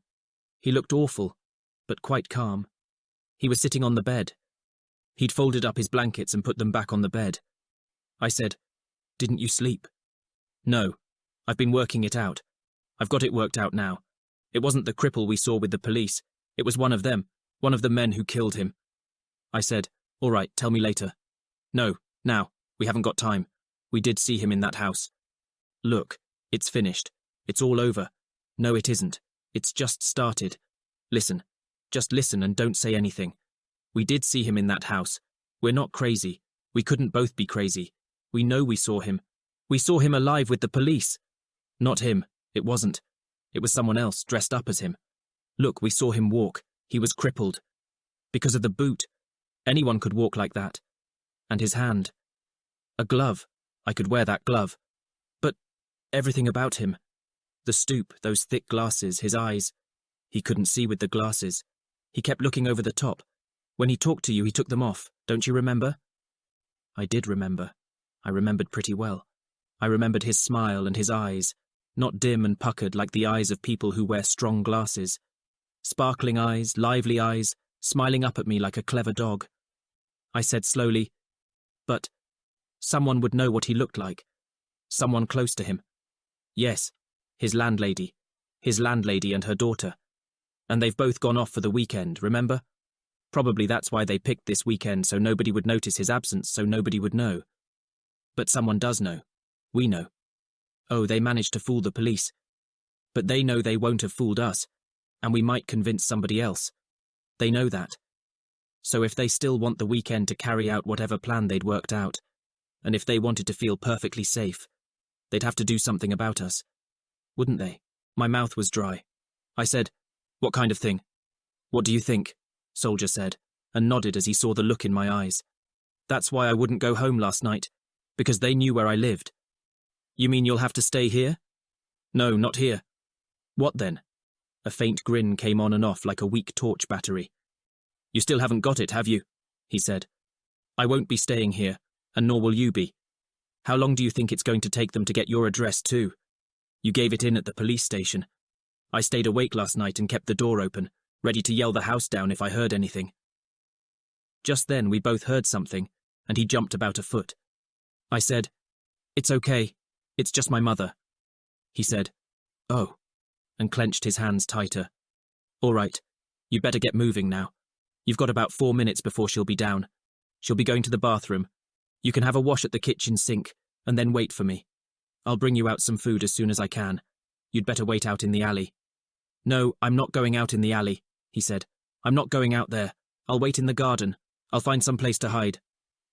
I said all right, and he went. I listened for a bit, but I didn't hear him moving. Soldier might not have been too good last night, and he might not have slept since, but he'd certainly sharpened up again this morning. Chapter 10. I don't know how I got through breakfast. I sat and watched my mother get through hers. She said, "What's the matter? You're not eating." "I'm all right. If you don't want the egg, leave it. Take the bacon." "I don't want it." "You want another drink?" "Okay. And toast." "More toast. I don't know where you're putting it." I was putting it in my lap. I had my handkerchief there. I'd got 3 pieces in the handkerchief while she read the paper. She had another cup of coffee herself and stood up. "I'm just going up to powder my nose. You be ready in 2 minutes." I said all right, and waited till I heard her on the stairs, and then shot out the back door. I couldn't see him in the garden. I looked all round it and whispered, in a bit of a panic, "Soldier!" And he said, "Here." And I looked up and saw him in the elm tree. It was a bright place to hide. He was brighter than me this morning. I said, "Here, catch," and threw up the toast tied in my handkerchief, and he got it first time and started scoffing right away. I never saw anyone hungrier than that kid. He was always hungry. I said, "What do you want me to do?" "When's your mother going out?" "Now, in just about a minute. I've got to go with her. We go to the shop together." "Can't you make an excuse and stay behind?" "No, but I'll come back. I'll think of something and come back." "No need. I'll meet you out somewhere. I'll meet you in George Square in 10 minutes. "Okay, you can nip up the alley." "I'm not going in any alley." "All right. Wait till we've gone and come through the house." "Won't the back door be locked?" "I'll see it isn't." I got back inside just as my mother came down. "Are you ready now?" "Yeah." "Not yet." "Yes." "And look at your jeans. You look as if you slept in them. Why don't you tidy yourself up a bit? Did you put the cat out?" "Yeah. Yes." I hadn't put the cat out. It had just run out when I went in the garden. "All right. I'll lock the back door." She went and locked it, and I went with her. "Come on," she called from the hall after a minute. "What are you doing there?" "Just checking the back door," I said. We were halfway to the bus stop before I tried the excuse. I said, "Oh, blast it." "What is it?" "I forgot my money." "What do you want money for?" I've got to buy something lunchtime. I'll give you the money, she said, but she smiled as she said it. I hadn't got her Christmas present yet, and she knew I hadn't. It's all right. I'll go back. Well, if there's something you must buy, she said, still smiling. Only be quick. We'll be busy today. I said, okay, you carry on. I'll see you there, and got moving. I looked back after a moment, and she looked back just the same moment, and we smiled and waved at each other, and I was glad of that later, because once or twice during the next few days, I didn't think I'd be seeing her again, ever. Chapter 11. He wasn't in George Square when I got there. I looked all round and couldn't see him, and then suddenly he darted out of a shop doorway, and I realised he'd been watching me from there. He began to get on my wick a bit then. The whole situation did. It had been dangerous enough last night, and dangerous enough when he woke me in the grey early light. But it didn't seem dangerous now. It was broad daylight now. People were walking about in the street, and you didn't have to creep about watching from doorways to see what was happening in it. I said, all right, come on, let's get on with it. He said, you got any money on you? Yeah. I'd had the money in my pocket all the time. They paid me every day at the shop. The manageress just took 12 and 6 out of the till and gave me it. I'd been working there 3 days. He said, how much? 37 and 6. Can you get any more? Yeah, I get another 12 and 6 tonight. What do you want money for? You never know, he said. He was looking pretty horrible. He didn't look too marvellous at the best of times, but this morning he looked horrible. His face looked crumpled and greenish, and his eyes were sunk in his head. I could hardly bear to look at him. We had to cross the square to get to the police station. He said, Woolcott, I reckon you better do the talking. They laugh at me. All right. What do I tell them? That it was the wrong man they saw last night. They've got to send round to him again. They've got to get his boot and his glove off. I could imagine what they'd say to that. All they've got to do is see if he's got 3 fingers missing from his right hand. They can check that from the cripple's papers.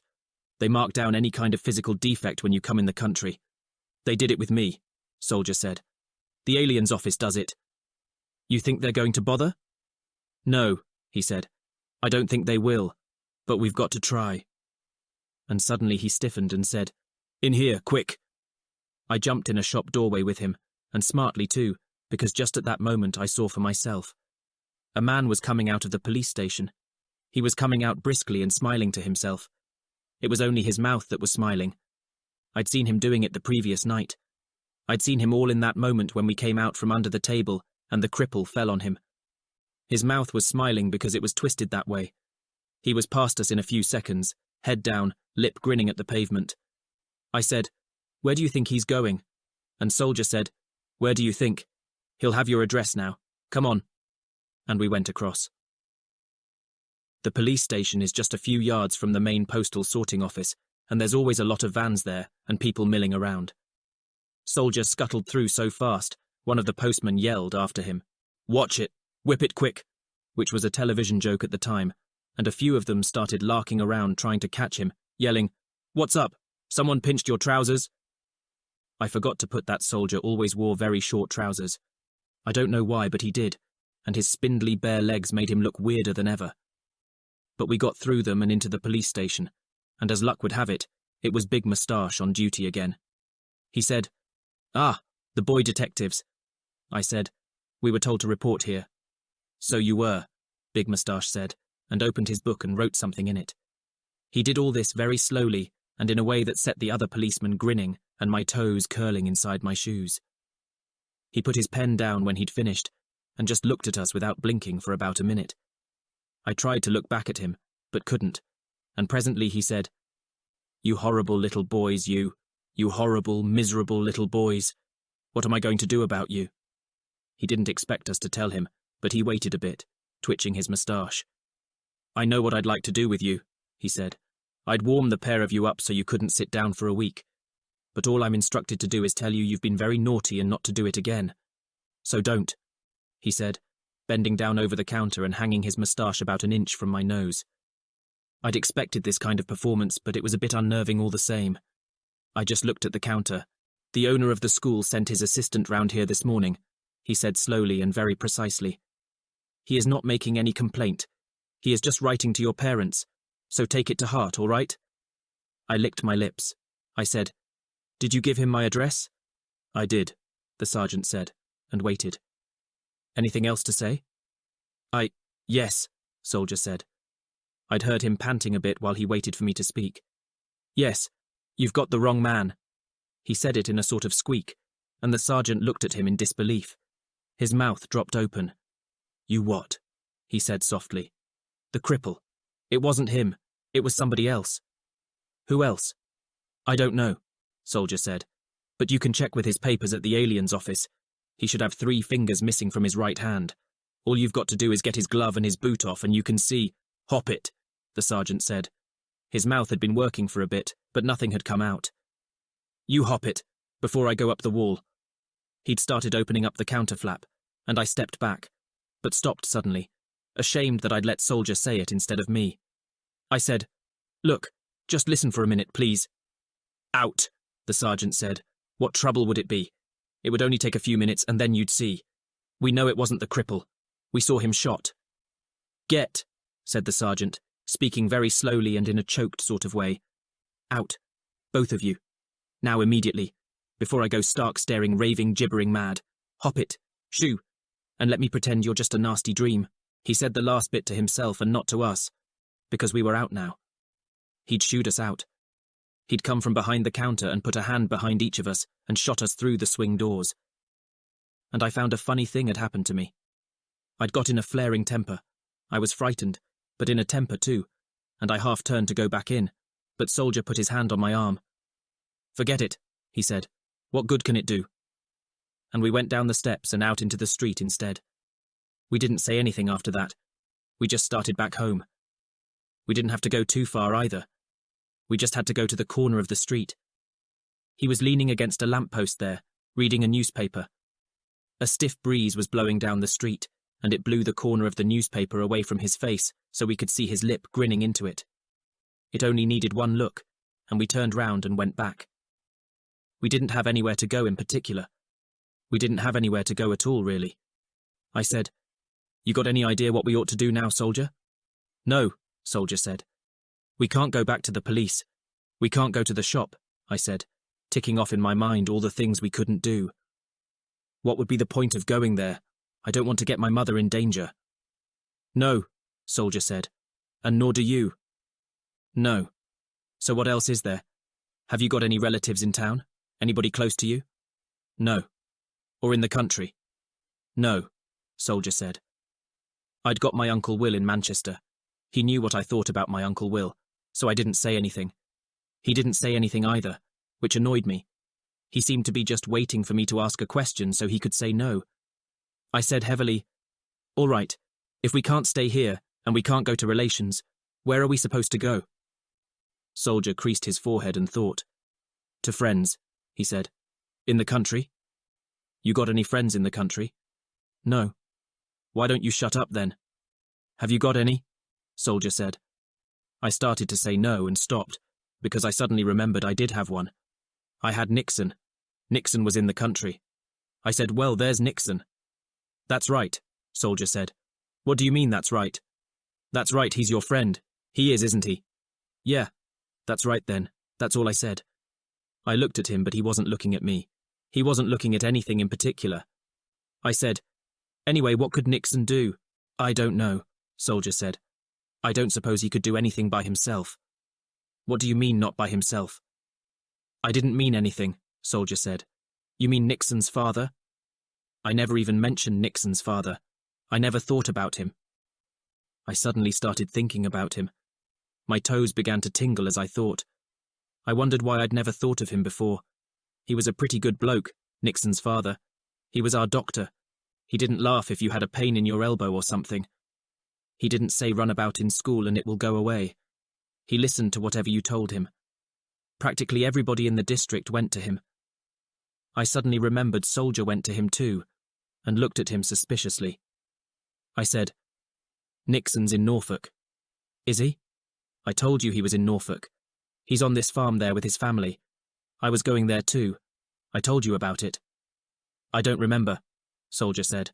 "Whereabouts is it?" Near King's Lynn, just the other side, a village, called Little Jippings. I told you about that too. Nixon had told me, and I'd told Soldier. I'd told him it weeks before when I was trying to think of something to say to him.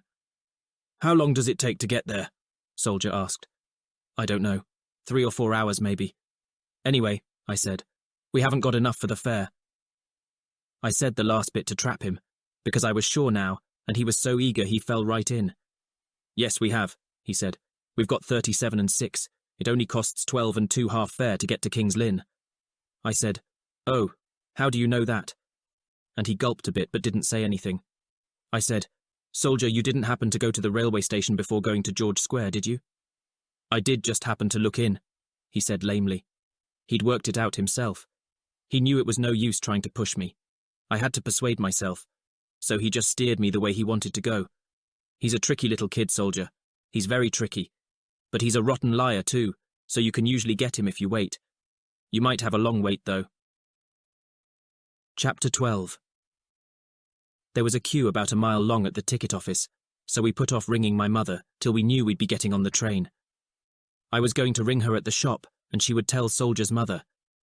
We hadn't worked out what we were going to tell them, but as it happened, the point didn't arise because suddenly someone yelled, "The train's going, we'll miss it!" And the queue broke up and people started running. Soldier and I looked at each other and started running with them. Nobody stopped us getting on the platform. Nobody could stop us. 2 ticket inspectors nearly got knocked over in the rush as the crowd swarmed through the barrier. It was like Christmas on the platform. There were bundles of turkeys and hampers and Christmas trees with their roots in sacking. And it was like Christmas on the train too, everybody laughing and spluttering after the effort of rushing with luggage. We were jammed in the corridor next to a man in a check coat who was glugging from a whiskey bottle. He kept saying Merry Christmas and offering everybody drinks from his bottle, and he offered us one, and that got another laugh, and Soldier and I were laughing too. We couldn't seem to stop laughing. We just hung on to each other and laughed till we ached. I suppose it was the relief of doing something after all the tension we'd been through. Soldier had improved a lot. The colour had come in his cheeks from running, and soon after the train started, his eyes began roaming about, and I saw he was working things out again. I started working a few things out myself. I said, I tell you what, Soldier, I'll ring my mother from the station at King's Lynn. You think so? We'll find a telephone box there. All right. Is there anybody else you want to ring? Who else? I don't know, Soldier said. You mean Dr. Nixon as well? If he picked us up in his car, it would save a lot of time. Do you know his number? No, I said, dashed. Or the name of the people he's staying with. They're staying with Nixon's grandparents. Whose parents are they? Nixon's mother's or his father's? His father's. That's right, I said. It would be the same name. We could just look it up in the book. How many Nixons can there be with farms at Little Jippings? That's right, Soldier said. And I saw that was another thing he'd already worked out for himself. And I grinned at him, and he grinned back, that busy little brain in top form today. We didn't say anything after that, and just looked out of the window. It had been slushy in town, but there had been no real snow. There was plenty of snow here. The fields were covered with it, and everybody in the corridor was saying what a white Christmas it was going to be. From time to time we'd see a solitary figure walking in the fields, leaving big foot tracks, and the man in the check coat would lean out of the window waving his whiskey bottle and yelling Merry Christmas. He'd started to sing a bit now, and people near him were getting fed up and trying to move away. It wasn't easy to move away. The corridor was jammed and people were sitting on their luggage in it. They were sitting on luggage in the carriages too. It was a bit better after the first stop, because people got out, and better still after the second because the drunk got out too. At the last stop before King's Lynn, we even managed to get seats. The train had thinned out a lot, and we got a carriage with only one other person in it. We'd both of us missed sleep, and we dozed off, but woke up again sharply when the train jerked. A few other people had drifted into the carriage, and one of them, a little old lady, was eating sandwiches out of a paper bag. There was ham in some of the sandwiches and egg and tomato in others, and Soldier and I sat and watched hungrily as she got through them. It was getting on for midday now, and we were pretty peckish. I'd not eaten anything since breakfast. Soldier had eaten my breakfast up in the elm tree. I sat and felt myself dribbling as I watched the old lady slowly eating sandwiches. I thought if I smiled at her she might give me one. So I did. and after a bit Soldier noticed and started smiling too. And the old lady became aware of us after a while, and smiled back, so that for about 5 minutes the three of us sat nodding at each other like Cheshire cats, until suddenly I felt Soldier stiffen beside me, and I looked where he was looking, and saw there were not just 3 smilers in the carriage, but 4. A man opposite had had a newspaper in front of his face, but he'd put it down now. He was smiling too. It only took about half a second to spot there was something wrong with his smile. It didn't get as far as his eyes. Only his lip was smiling, as it always would smile, as we'd seen it smiling once already today. My stomach began to turn over and over, and just then the train went into a tunnel. In the blackness, a hand reached out from the other side of the carriage and caught my knee. I knew it wasn't Soldier's hand because he was sitting beside me. I knew it was an adult's hand because it had wrapped itself round my kneecap. But for a few seconds all I did was shrink in my seat with my flesh crawling and my hair standing up on end. In the darkness I heard something, a paper rustling, and knew instinctively the man was taking out something that he'd got wrapped up. A cosh probably. And I did move then, fast. I twisted my head sideways, so he would hit the seat back instead of me, and at the same time drew up my other leg ready to kick out at the slightest movement.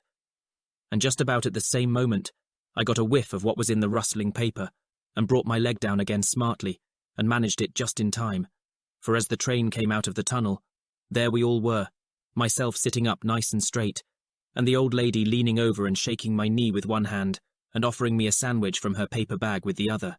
I said, "No thanks," because my appetite had suddenly gone, and had to answer no for Soldier too, because he was beyond speech himself. He was sitting with his mouth wide open staring at the smiler. The smiler wasn't staring back at him. He seemed to have gone to sleep. He was sitting with his arms crossed and his eyes shut. But the lip was still smiling. I said quietly, "Come on," and got up and stepped carefully out of the compartment. Soldier followed me, and I let him go first and closed the sliding door behind us, and we went up the corridor very delicately, for some reason on tiptoe, I suppose with some crazy idea not to wake Smiler.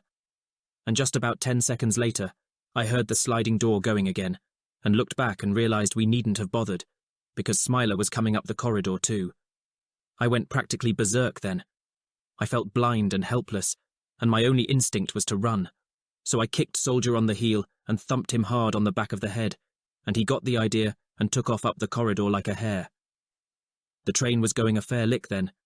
It was going about 70, rattling and swaying from side to side like a cakewalk. Soldier went swaying from side to side with it, bouncing off the door handles and the window rails like a bullet. There are 2 sliding doors between carriages. There's one out to the windy concertina bit over the coupling, and another into the next carriage. So with some idea that it might delay Smiler, I took time off to slam them both shut. It didn't delay him, of course, because as fast as I could shut them, he could open them.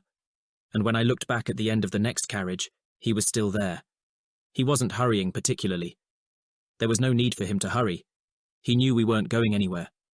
One of the things about a train corridor, there aren't a lot of places to hide in it. The carriages have windows and the corridor is long and straight. Anyone coming up one end doesn't have to rack his brains to work out what happened to the person at the other. But there is another thing. Even the longest corridor, like the longest road, has a turning. There tends, at the end, to be a little bend, and in the little bend, a little toilet. And just the moment I thought of it, we got to the end, and there was a toilet, and a man coming out of it and going into the next carriage. And at once, without thought, I grabbed Soldier and yanked him backwards, and a second later we were both in there, and the door bolted, and panting into each other's faces. It suddenly struck me we seemed to spend half our life hiding in toilets. I heard the sliding door pulling to again, and realized it might be our only hope. The man who had just left the toilet and gone in the next carriage had closed the sliding door behind him. But Smiler wouldn't know who had closed it. He'd seen us run round the bend, and then he'd seen the door close. Wouldn't it seem to him that we had closed it? And that if we'd closed it, we must be in the next carriage? And that if we were there, he'd better go too? And wouldn't our best bet therefore be to wait quietly until he did so, and then nip out and back along the train, and keep moving, and drive him stark staring mad looking for us, and at King's Lynn pop out when he was somewhere else and give him the slip? Hope began to swell again. "Woolcott," Soldier said.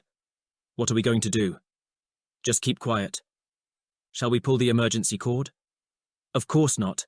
What for? If we pull the cord, the train will stop and the crew will come running along to find out who pulled it. Smiler will find out too. But how did he find us? He was watching the house. He must have kept his eyes on us as well. The train was bumping along, and we were hanging on the little grip, lurching this way and that and yelling in each other's ear. You get a terrific roar of noise in a train toilet. The row comes bouncing back off every wall, and even up from the lavatory too. But I was listening for something else above the noise, and just then I heard it, and gave a brief dance of joy, because it was the sliding door going again. I said, "Soldier, that was him. We fooled him. He's gone down the train.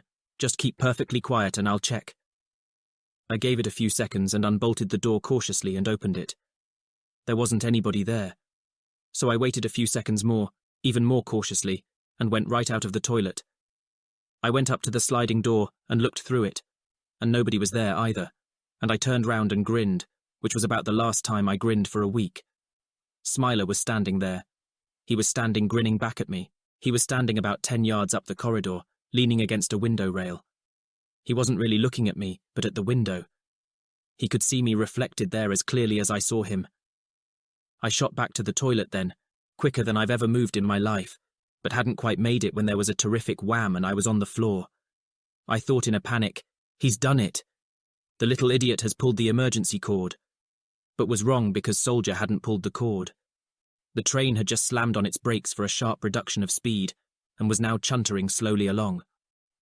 I looked round quickly to see if Smiler had come after me, but he hadn't, and as I came up off the floor, something else struck me. There was another door there. There was a door between the toilet door and the sliding door. It was a door out of the train, and from where he was standing, Smiler couldn't see it. There was no handle on the inside of the door. The handle was on the outside. You had to open the window to get at the handle. It was snowing outside. Calm white fields drifted past as the train chuntered slowly along. I went slowly back to the toilet, confused and dazed. I said, "Soldier, can you jump?" "What do you mean, can I jump?" "Can you jump off the train?" "What do you mean, can I jump off the train?" His mouth was shaking, and I thought I'd go out of my mind if he kept asking what I meant. He said, "We can't jump off it. We'd break our necks." "No, we wouldn't. It's going quite slow." It was going quite slow. It wasn't going as slow as it had been, and the engine was oof-choof-choofing as if it meant to go a bit quicker soon. I said, "Come on, we'd better do it now. There isn't much time." He started saying, "What do you mean?" Again, so I put my hand over his mouth and told him as briskly as I could. His mouth was still open as I took my hand away, but he didn't say anything. He just followed me out of the toilet. I didn't hang about too much. I thought it was best not to think about it, so I just opened the window and got my arm out, and turned the handle and pushed the door open. I said, "You go first." "I'm not going first." I said, "All right, no arguments," and gritted my teeth and went first myself. The idea of him going first was so I could close the door behind me when I went. I knew he wouldn't close the door. He'd just get out on the running board and close his eyes and jump, and the door would go rattling backwards and forwards, and Smiler would hear it, and come running up to see and jump out after us. I went out and edged along the running board to leave room for him, so I could still see to the door after he'd got out. It was cold as charity out there. It was noisy too, with the wind howling and the train chuffing and picking up speed every second. There wasn't anything much to hold on to, and I just prayed he'd come out quickly. He seemed to take a lifetime, poking one foot out first as if he was testing the water at a pool. I held myself back from dragging him out, because I could see he was petrified and moving as fast as he could. His mouth was open, and his eyes too, wide open and staring. He came out in a series of jerks, as if he'd just got a set of new limbs and hadn't run them in yet. He was hanging on the door as if he'd never let go. So I reached over past him and said, "All right, soldier, just hang on. I've got to shut the door." And he seemed to understand, and let go, and in the same instant toppled over and fell off. I didn't look to see what happened to him. I just shut the door and braced myself and jumped too. The train must have been going about 30 then, maybe 35, too fast for an easy jump. I felt the wind snatch at me in mid-air, and then my mouth was full of it, full of wind and snow, and I was twisting over in the air and it felt icy and solid. I was rolling then and bumping, the wind so solid I still couldn't say if I'd landed, And then there was a thump and a sharp pain in my knee, and I knew I'd landed, and it all stopped suddenly, and I was sitting there between railway lines, dizzy, a bit sick, with a pain in my knee. I looked round and saw Soldier sitting between the lines too, 50 yards away. The train hooted just then, and I turned to watch it, and was in time to see the back of it disappearing round a bend. I sat there a bit longer, pulling myself together and waiting for the scenery to get back in place, and then I stood up. Soldier had already started walking towards me. Just as he got to me, the train hooted once more, distantly, and we looked for it, but couldn't see it this time. There wasn't anything much to see at all. An empty landscape, grey sky, swirling snow, white fields. That was about 12:15 on Saturday, December 24th. We had just 3 hours of daylight left. Chapter 13. On a large-scale map you can get a pretty good idea of Norfolk. It's a big, flat, bare county, very rural. You get a lot of places there with names like Toodleham and Parsons Charity and Prickwillow, and there are dykes and marshes and fens, plenty of small fens. The railway line runs up between a couple of them, Mare Fen and Burnt Fen, and it was somewhere near there we jumped off. You can see over on the right there are two main roads, the A10 and the A134, both running in the direction of King's Lynn. And there are other roads too, a whole network of them, very faint and square and regular on the map, like a map of Mars. This is the sort of country it is, and you can see it all on the map, except that when we jumped off we didn't have one. We had 37 and 6 and the clothes we stood up in, and after we jumped we had a couple of bruises as well. Soldier's bruise was on his behind, and he came up holding it, walking a bit funny, and with a worried expression on his face. But mine was worse. Mine was the one on my knee, and even if I'd known the trouble it was going to cause, I couldn't have cursed any harder. I just sat down again and cursed for about 10 minutes. Soldier wandered off by himself while I was cursing. He wandered off up the track holding his behind, without saying anything. He didn't say anything when he came back either. He just stood looking at me. I said, "Well, what did you see?" And he said a bit nervously, "Not much, Woolcott. There's not much to see round here." I said, "There ought to be a road over on the right," and hissed a bit with the pain in my knee. I saw it when we went through a village a few miles back. It went over there at an angle. We peered across the fields, but there wasn't anything to see. The snow was coming down too heavily. I said, "We'd better cut across there and pick up the road and try and get a lift into King's Lynn," and gritted my teeth and stood up. He was too busy holding his behind and looking worried to help me, and as soon as I was up I had to get down again. It was pretty bad, the knee. It made me feel sick just to put any weight on it. I was scared I'd fractured it or something. I sat another 5 minutes, and then tried again, and it must have gone numb because it wasn't so bad then. The country is so flat round there they didn't have to dig embankments for the trains. They just laid the track on the ground, and it runs like that for miles. There was a wire fence about 10 yards away, and we went over it and into the fields. The snow was about a foot deep, but the wind had blown it in drifts, and it was up to your armpits in the drifts. We went in a couple of times, and then steered a wide track round, and sometime during this Soldier started dropping behind. I heard him yelling and looked round and he was straggling a long way back, so I waited for him. It was pretty ghastly, waiting. I could feel my feet in the snow, icy wet and aching in my plimsolls. He was moaning when he came up and I said, "What's the matter with you?" But I could see what was the matter. His legs were blue. He didn't have long jeans on. He just had those weird shorts. Above the knee the legs were red where his trousers had whipped them, but below they were bluish-grey. He said, "Oh, Woolcott, my legs, they're frozen." I said, "You want to move a bit faster on them then?" Because there wasn't much point softening him up by saying what a good kid he was. We had a long way to go yet. I couldn't even see how far we had to go. He moaned, "I can't move faster, I keep falling over." "You want to rest for a bit then?" "I don't know," he said, wriggling in the snow. "It's worse standing still." "Well, what do you want?" He just moved around from one leg to the other, snivelling and waving his hands like a couple of boiled beetroots. All he wanted really was to get his legs out of the snow, but there wasn't any way of doing that. It didn't help to stand about in it, and it wouldn't help to go back. We'd come about a mile. The snow had ceased now, and I could see the footprints going back farther than I could focus. I tried rubbing his legs, and that wasn't a success, and I tried carrying him, and nor was that. So I said, "Look, you better hold my hand or something. Maybe that will be easier." And maybe it was, because he stopped snivelling anyway. So we walked on like that, hand in hand like the babes in the wood. That must have been some time after 1. There were only 2 hours of daylight left then. The snow came on again about 1:45. We knew when it was 2 because a church clock struck. Soldier said, "Did you hear that?" "Yeah." "What is it?" "Shut up a minute and listen." The clock had been sounding the preliminaries, but it started striking then. It struck 2. "Where is it?" Soldier said. I said, "Not far anyway." You couldn't tell where because of the snow. "We must be pretty near the road." He seemed to take off like a racehorse then. I don't know where he got the energy from. I said, "Here, hang on." "Oh boy," Soldier said. "Slow down then. We'll get there." "You think there's a village?" "There's a church. There ought to be a village." "With some place to eat in it?" "Why not?" "Oh boy," Soldier said.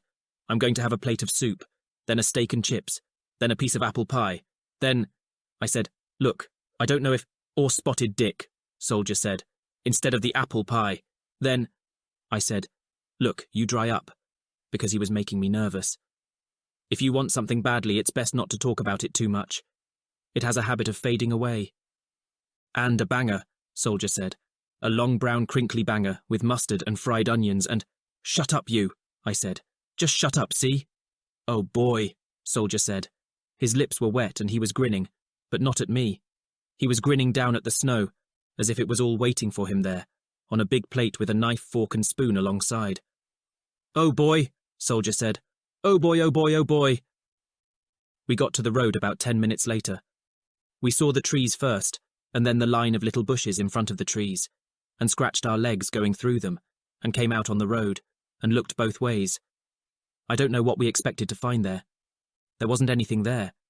It was just a little country lane with about 1 foot of snow on it. There wasn't even a footmark in the snow. We stood in silence, our breath hanging in the air, the snow falling dizzily all around. There was a wood of conifers at the other side of the road gabled with snow. There were telegraph poles, the wires also heaped with snow. It was a nice snow scene, if you like snow scenes. I'd had about enough of snow scenes. "We did hear the clock, didn't we?" Soldier said pleadingly after a minute. "Yeah, we heard it," I said, and a moment later noticed he was switching his head round this way and that, listening, as if he ought to hear it ticking or something. He started irritating me all over again. He did these balmy things. He could drive you out of your mind sometimes just watching him. His face had gone weirder too. It had gone a dirty cement colour. He looked like a garden gnome stuck in the snow. We waited to see if the clock would strike again, the quarter, but it didn't, so we started off again.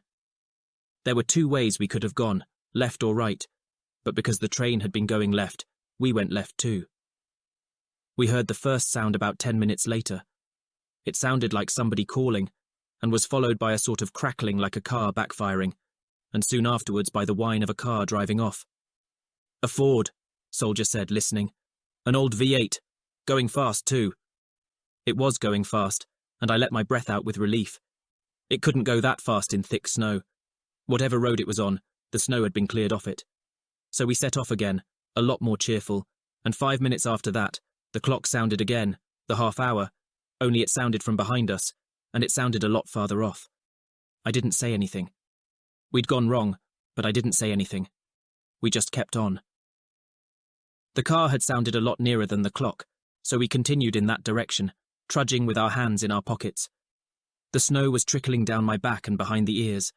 I could hear my stomach rumbling as I walked, but I was more irritated than hungry. I felt choked up with irritation. It was getting dark now, and we'd walked 3 hours. We hadn't seen a living thing, and everything we did was wrong. Soldier didn't say anything either. I was in a mood to give him a good belting if he did, but he must have known that because he didn't. 3 o'clock struck, faintly. 3 o'clock, I said. "Yes," Soldier said. "It can't be much farther now." "No," Soldier said, still nervous about saying too much. It wasn't much farther. It was just about 200 yards. We went round a bend in the road, and there it was, the first light. I was so relieved I felt slightly hysterical. I said, "Okay, there's your village." But Soldier didn't answer this time at all. He was frowning in the dark, and when he did speak it was apologetically. He said, "Woolcott, it isn't a village." I could see that myself then. I'd been watching for more lights. There weren't any more lights. There was just this one light. It was coming from a farmhouse. There were a few little buildings round the farmhouse. As we drew nearer, a figure came out of one of them, with a torch. A peculiar sort of row came out of the building as he opened and shut the door. I said, "What's that? A generator?" "I don't think a generator," Soldier said. "Animals." I couldn't think what animals made that kind of row. We got a bit closer. The snow had been cleared all round the house. It had been cleared in the little approach road too. There was banked snow on both sides of the road. Just before the house there was another road, cutting off to the right, evidently the one we'd heard the car go up. We came out of the deep snow at that point and stamped our feet, and just the same moment the man with the torch turned and started going in the house. So I yelled at him and he swung round quickly. He was an old man, and he had to peer at us through the falling snow. He couldn't see too well because he'd switched his torch off now. He suddenly seemed to go mad, fumbling with it. I called, "Hello, we're lost!" and realised in the same moment it wasn't a torch he was fumbling with, but something bigger and longer, and a moment later was down on my knees, and a noise like a bomb was going off just above the spot where I'd been standing. He'd fired at us. The old maniac had fired a shotgun. I saw with incredulity that Soldier was on the ground too, flat on his face, and for one crazy moment thought he'd been hit. But he hadn't been hit. He'd just dropped there with fright. The old man had started yelling when he fired. I couldn't make out all he was yelling, just, "Get out of it, you thieving rogues!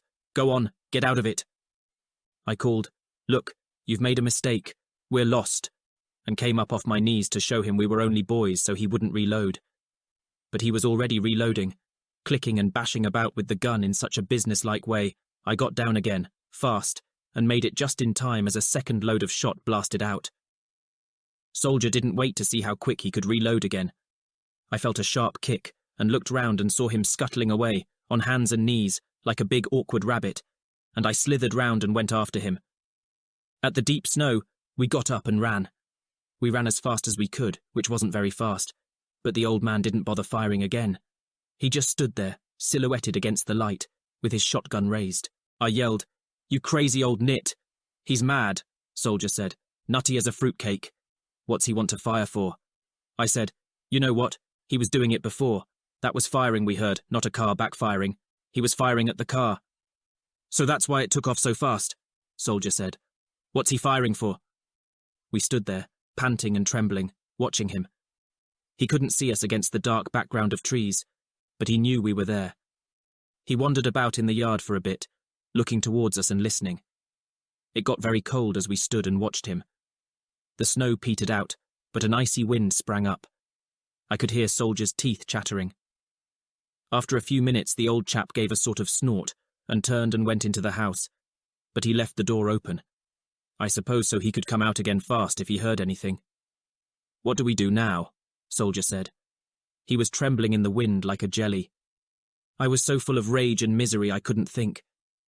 I knew we couldn't hang about in the wind and the snow. I knew suddenly I had to get my feet out of the snow. I just couldn't bear them in there any longer. There wasn't any snow in the farmyard. The light was streaming across it all the way to the little approach road. The light fell short of where we were standing by about 50 yards. If anyone was watching from the window to see if we crossed it. I couldn't bear explaining the risk to him. I just said, "Come on," and moved off, and heard his teeth chattering steadily behind me as he followed. There was a window each side of the front door, and I kept my eyes on them, scared to death one would suddenly open and a load of shot come blasting out. Nothing like that happened. We slipped through the light and into the shadow by the snowbanks. I had a terrible urge to stamp my feet there, to stamp the snow off, but I resisted it and tiptoed past, making for the shelter of the outbuildings. The peculiar animal sound grew louder as we approached. It wasn't a lowing or a snuffling or a grunting. It was a... what? A crob-robbling. Crobble, grobble, crob, grob. Turkeys. Why hadn't I realised turkeys? Norfolk turkeys. I suddenly realised something else. The old man had been guarding them with his shotgun. He'd been guarding them from spivs trying to thieve them, to flog for Christmas in the big cities. It was Christmas Eve tonight. It didn't seem too much like Christmas Eve. An open barn stood next to the turkey house. I stopped in the opening and listened, trying to make out if any other livestock were in there. There didn't seem to be. I went cautiously in, feeling my way in pitch blackness. There was straw on the floor and a number of big objects lying around. I couldn't make out what they were. An oil drum? An old water tank? There didn't seem to be anything to sit on, so I sat on the floor and gasped with the pleasure of it, and heard in the darkness another gasp. A new soldier had just sat on it too, and I lay back full length and let my limbs come back to life. I could hear Soldier's stomach rumbling, and realized my own was doing the same. I was realizing quite a few things just then. That my knee was aching and I was wet through, and absolutely sick with weariness and hunger, when there was suddenly a rustling in the straw, and Soldier came up off it, flapping like a great bat, and a moment later I was up myself, a rat clinging to my jeans. I'd put my hand down and felt it there, the whole length of it, whiskers and tail, and had thrown it off, and it had run back and bitten me. I don't know what happened then. I was kicking out with my feet, and Soldier was blundering against me. He was still flapping about, the rat stuck in his jersey, wriggling and squeaking there. But he never let out a sound, just danced about in complete silence, and either he fell against me, or I tripped him. But whichever it was, he went stumbling and skittering the full length of the barn, and fetched up heavily against something, and tins started falling. If you've ever been in a supermarket and reached out for a can of tomato soup and found the whole stack tumbling, you get an idea what it was like then. Only it was worse, because whatever Soldier had landed against was metal and hollow, and the tins came bouncing off it like thunder, and all in the space of seconds the turkeys next door seemed to go mad. I never heard a turkey scream before. About 200 of them started screaming then, all together. We stood in the dark, petrified, till I heard something else, a single enraged yell and the sound of boots running, and without thinking about it, found I was running too towards the entrance. Soldier had the same idea, and we came rocketing together in a kind of lunatic embrace, and tangled, and went over in the doorway, still locked together like Siamese twins, which was just as well because the same moment the old nutcase decided to loose off at us. He loosed off with his gun about a yard above where we were, just about where we would have been, and blew a hole through the back of his barn, and seemed to go crazier than his turkeys. He yelled, "All right, you asked for it, now you'll get it. I'll murder you. I'll cripple you. Stay still while I get you." We didn't bother taking him up on the offer. We scrambled up and hared past him across the yard to the approach road, and had got there before he could loose off again. He was out of luck this time too, because we were running well then. I never even noticed my knee while I was running. We stopped when we got to the side road. I'd been thinking about it while we ran. There was no point going back the way we'd come. I thought if the car had gone up the side road we ought to go up it too, because at least there'd be car tracks to walk in instead of deep snow. I couldn't face walking in snow anymore. Soldier seemed to have the same idea, and we turned in there without a word. There was a powdering of snow over the car tracks, but you could feel the tyre marks frozen underneath. We slowed down to a walk then, and right away my knee came on. It felt as if someone was twisting it with a screwdriver. It made me sick, the pain, but I didn't say anything. We just kept on walking again. 4 o'clock struck as we walked. Chapter 14. By 5 we were still hobbling up the road. I'd given up hope now. All I was interested in was staying on my feet. Soldier had started making funny blubbery noises, and had fallen over once or twice. Just as the sky started clearing, he fell over again. I waited around like a patient cart horse for him to pick himself up. He didn't pick himself up. This time he just sat there making blubbering sounds. I said, "All right, what's the matter?" "I can't walk anymore," Soldier said. "What do you want to do, swim?" "I can't walk," Soldier said. I said, "Look, you want your steak, don't you? That steak and chips?" I don't know if it was the steak and chips or just his behind freezing up on the ice, but he broke out snivelling then. I let him snivel for a bit, and cursed softly to myself. I could hardly stand on the bad leg. I stood on the other, and gathered up strength, and bent down and biffed him. He was so surprised he came up off the ice like a squirrel. I said, "When you want another, just sit down again," and pushed him, and he stumbled and was walking again. He needed a couple more biffs as the moon came out, because he could see where we were then, and he practically gave up. He just started throwing himself about. I said, "Listen, I haven't the strength to keep bashing you. Just make up your mind what you want to do." "I want to go back," he said, snivelling. "Back where?" "To that house, to try and speak to the man. There isn't anything here." There wasn't a lot. There seemed to be trackless wastes either side of the road. There'd been a little wood on the right when we started, but that had petered out now. There wasn't even a bush in sight. The wind blew fine and free for miles. It had even started chilling the backs of my eyeballs. I couldn't bear arguing anymore, and I didn't plan to leave him there, so I just bent wearily to biff him again, and stopped halfway. I thought I was seeing things. There was a house there. There was a house about half a mile away, out in the snow, the moon just catching the corner as I bent. I didn't dare take my eyes off it. I said, "Soldier, look at that," still bending so I wouldn't lose it. And he came up slowly on his knees and followed my arm and said, Isn't it a house?" I didn't answer him. I just set off towards it. I waded right out in the deep snow and cut diagonally across, keeping it in sight all the time. There was nothing round the house. There was no wall or fence or anything. It was just stuck there, by itself, out in the snow. It was a little house. It didn't seem to get any bigger as we drew nearer. Then we got very near and I saw why. It wasn't a house. It was a hut, a low stone hut, about 10 feet square. An iron chimney pipe stuck out of the top. No smoke came out of the chimney, and no light came out of the hut. My spirits didn't sink exactly. They didn't have room to sink. But I saw there'd be no food for us here, or warmth, and that if we wanted to get in, we'd probably have to break in. I thought we probably would. We'd walked 5 hours now. We couldn't walk anymore. There was a barred window, but no door. I walked round looking for the door, and found it the other side. It was a ramshackle door. It didn't look as if it would need much of a shove to break it in, but I tried the handle first. The door opened right away. I went in. There was a sweaty sort of smell inside. There was a wooden floor, a table, a cupboard, camp bed. Everything neat and tidy. There was also an iron stove with a box of matches on it, and above it a storm lamp hanging on a nail. I reached up and got the lamp down and shook it, and found there was oil in. I struck a match and lifted the glass and lit it. Soldier gave a sort of sigh as the lamp came on, and flaked out on the bed. There was a big flat sack on the bed, a kind of eiderdown, stuffed with sheep's wool. It didn't look too clean, and bits of wool had dropped out of it. The sweaty smell was coming from the wool. It suddenly struck me it was a shepherd's hut. I held the lamp and looked round it. There was a bundle of firewood and a pile of old newspapers behind the stove, and a torn sack with a bit of coal in it. So we could have a fire.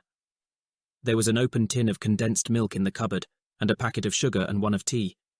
So we could have a cup of tea as well, if we had a cup. There didn't seem to be a cup. There was a spoon and fork and a pack of cards. There was a pile of old football coupons and a pair of cracked spectacles. There was a last year's calendar and a box with a lot of old gubbins in it, like bootlaces and buttons. There wasn't any cup. In a numb sort of way, I set about looking for a cup, till it suddenly struck me he'd need something to boil his tea in, as well as to drink it out of. And I lifted the lamp and looked round for a shelf, and found one, up in the shadows of the opposite wall, and a whole new treasure trove as well. There was a cup. There was a billy can for water, and a plate. There were 2 tins of baked beans and a bottle of sauce, and a piece of paper with a cheese sandwich in it. It was a pretty old sandwich, but my head swam as I smelt it. Food. Soldier seemed to have passed out on the bed. I said, "Soldier, are you all right?" He said, "Yeah." He didn't look all right, but at least he looked comfortable. I said, "We've got food here. Wake up." But even the magic word didn't rouse him. I thought I'd better leave him to it. I went outside and filled the billy with snow, and made the fire and waited for it to come up. It came up pretty quickly. I sat and watched it, the top of my head lifting off with dizziness and fatigue. When the stove was hot enough, I took the lid off and set the billy there, and about 10 minutes later it started bubbling. I put 2 spoons of tea in, and stirred it till it looked the right colour, and poured Soldier out the first cup, and added condensed milk and sugar. I said, "Here you are, cup of tea." He sat up slowly. He could hardly hold the cup, so I held it. It was pretty hot and he just sipped. He looked better after a few sips. I drank the rest of the cup and poured out another, and we shared that too. I felt a marvellous sort of glow starting up with the second cup. I lay on the sack and felt waves of heat coming out of the stove, and looked about in the lamplight, and my head went round and round. It was like Aladdin's cave after what we'd been through. I could imagine the shepherd spending a night there, the stove roaring, the lamp lit, poring over his football coupons through his cracked spectacles. Even the smell of the sheep's wool wasn't too bad when you got used to it. It seemed to add something to the special fug in there. I lay on the sack and took in the fug and planned the night's programme. First of all, a meal. A can of beans and half a sandwich each. Another cup of tea. A wash. Make up the fire. Sleep. Soldier got up and started prowling while I made up the programme. His private radar took him right to the beans, and I saw him standing there in the lamplight having a good time just looking at the picture on the label. The picture showed a pile of beans steaming under a great mound of tomato sauce, and I let him enjoy it for a bit till I got up and started work. I threw out the tea and filled up with fresh snow, and set it to boil, and punched the top of the can with a fork, and put it in the water. Then we sat and watched it heat up. I watched till I couldn't stand the marvellous smell coming out the top anymore, and then I got up and laid the table. There wasn't a lot to lay. There was just the plate, spoon and fork. The shepherd must have used his own knife. I threw out the cheese, which had gone green, and put the 2 slices of bread on the plate, and the sauce bottle next to it. Then I washed the cup out with snow, and that was the lot. Soldier hadn't moved during this. He just stood over the beans, swooning with the smell. But he turned then, in a sort of trance, and started making movements with his hands. "You got the thing then, Woolcott?" "What thing?" "The thing for the can. To get the beans out. The what do you call it?" "The tin opener." I looked in the cupboard and on the shelf and behind the stove. I looked under the bed and on top of the cupboard and round the back of it. I had every button and bootlace out of the box. There wasn't a tin opener. There wasn't anything that would do for a tin opener. We didn't have any beans that night. I bent the fork and spoon trying to get them, and then Soldier tried and bent them all the other way. But he didn't get them either. All we got was a dribble of sauce out of the tins. So we mixed it with what was in the bottle and put it in the hot water and broke the bread in, and had soup instead. Afterwards we had another cup of tea and went to bed. It was light in the hut when I came to. Bright light, snow light. There was a sharp scraping and thumping going on somewhere, and Soldier wasn't there. I got up and went to the door, and saw him out there, working in the snow. He'd found a stone. He was working on the baked bean tins with the stone. He was muttering at them, too busy to see me, and I shivered a bit and blinked in the blinding white light. It was cold and hard everywhere. There was the sharp, choking smell of freezing air, and I breathed in and took a good lungful of it. It was quite calm now. No wind. All dazzle and glitter as far as the eye could see. Our footprints of the night before went round the hut like a dotted line. I could hear something faintly. Bells. I remembered then. I said, "Soldier," and he looked up. I said, "Soldier, do you know what day it is?" "What day?" "Christmas Day, Soldier." He said, "Oh," and looked from me to the can in his hand, and then back at me. "Merry Christmas," Soldier said. "Yeah," I said, and went back in. Chapter 15. There wasn't anything for breakfast except tea, so we had 2 cups of tea, and washed up, and left 3 bob in the cupboard for the food and fuel we'd taken, and set off. My knee wasn't bending this morning. It didn't hurt till I tried to bend it, and then hurt so much I could hardly move for a few minutes. After that I kept it stiff. It slowed us down a lot. We saw the bus from a long way off. It was flat as a pancake for miles around. The road we were on was just a track across a fen. There was a bit of other traffic on the main road apart from the bus. We counted 6 cars as we trudged to the bus stop. They looked like fly specks, moving very slowly across the horizon. They weren't really moving slowly. They were well out of sight when we finally got to the stop. A printed schedule was stuck up on the post, and we examined it, breathing heavily. There were only 3 buses on Christmas Day. There was one at 8, one at 10, and one at 2:30. It looked as if we'd just missed the middle one. I stood and rested my leg and looked around.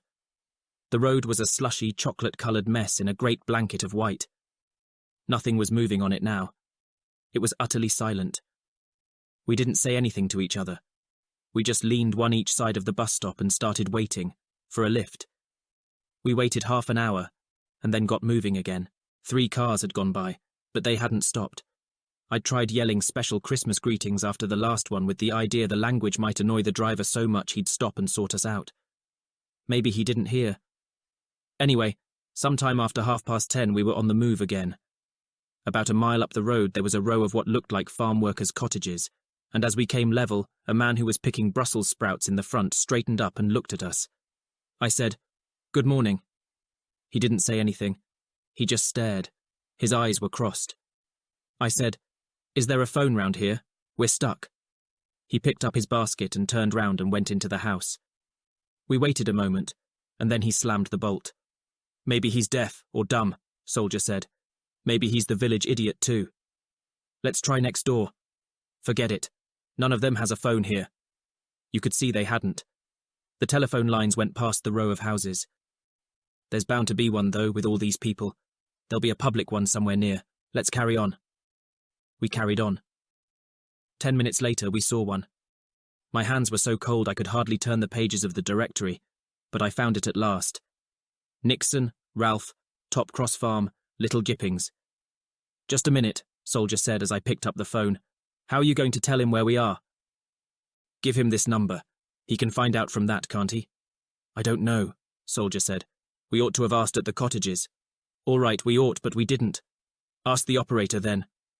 I dialed and waited. As I waited, I thought about it. "Ask her what?" I said. "Where we are." "Number, please," the operator said. "Where are we?" I said. "Pardon?" I got a bit flustered. I said, "I'm sorry, we're lost. Can you tell me where I'm speaking from?" I gave her the number and she said, "Hold on," and I did. It was smelly in the box and cold. There was even ice on the inside. It seemed to take a long time to find out. "Hello, caller," the operator said. "Hello? You're at Donnybanks near Whittle." "Where's that?" "Whittle is 4 miles from King's Lynn." "And how far am I from Whittle?" "Oh, a couple of miles." "I see. Is that all?" "No, I want a number." I gave her the number and waited again. I waited a long time again. "Hello, caller." "Hello?"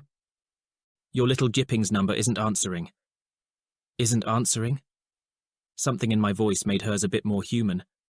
"Maybe they're at church," she said. I hadn't thought of that. I said, "Oh, why don't you try again in half an hour or so?" "All right, thanks. Merry Christmas." "Merry Christmas." There wasn't any point in hanging about there for half an hour, so we set off to walk to this Whittle.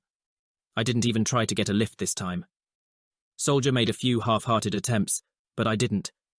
I thought if there was a taxi at Whittle, I'd get it, whatever it cost. What could it cost anyway?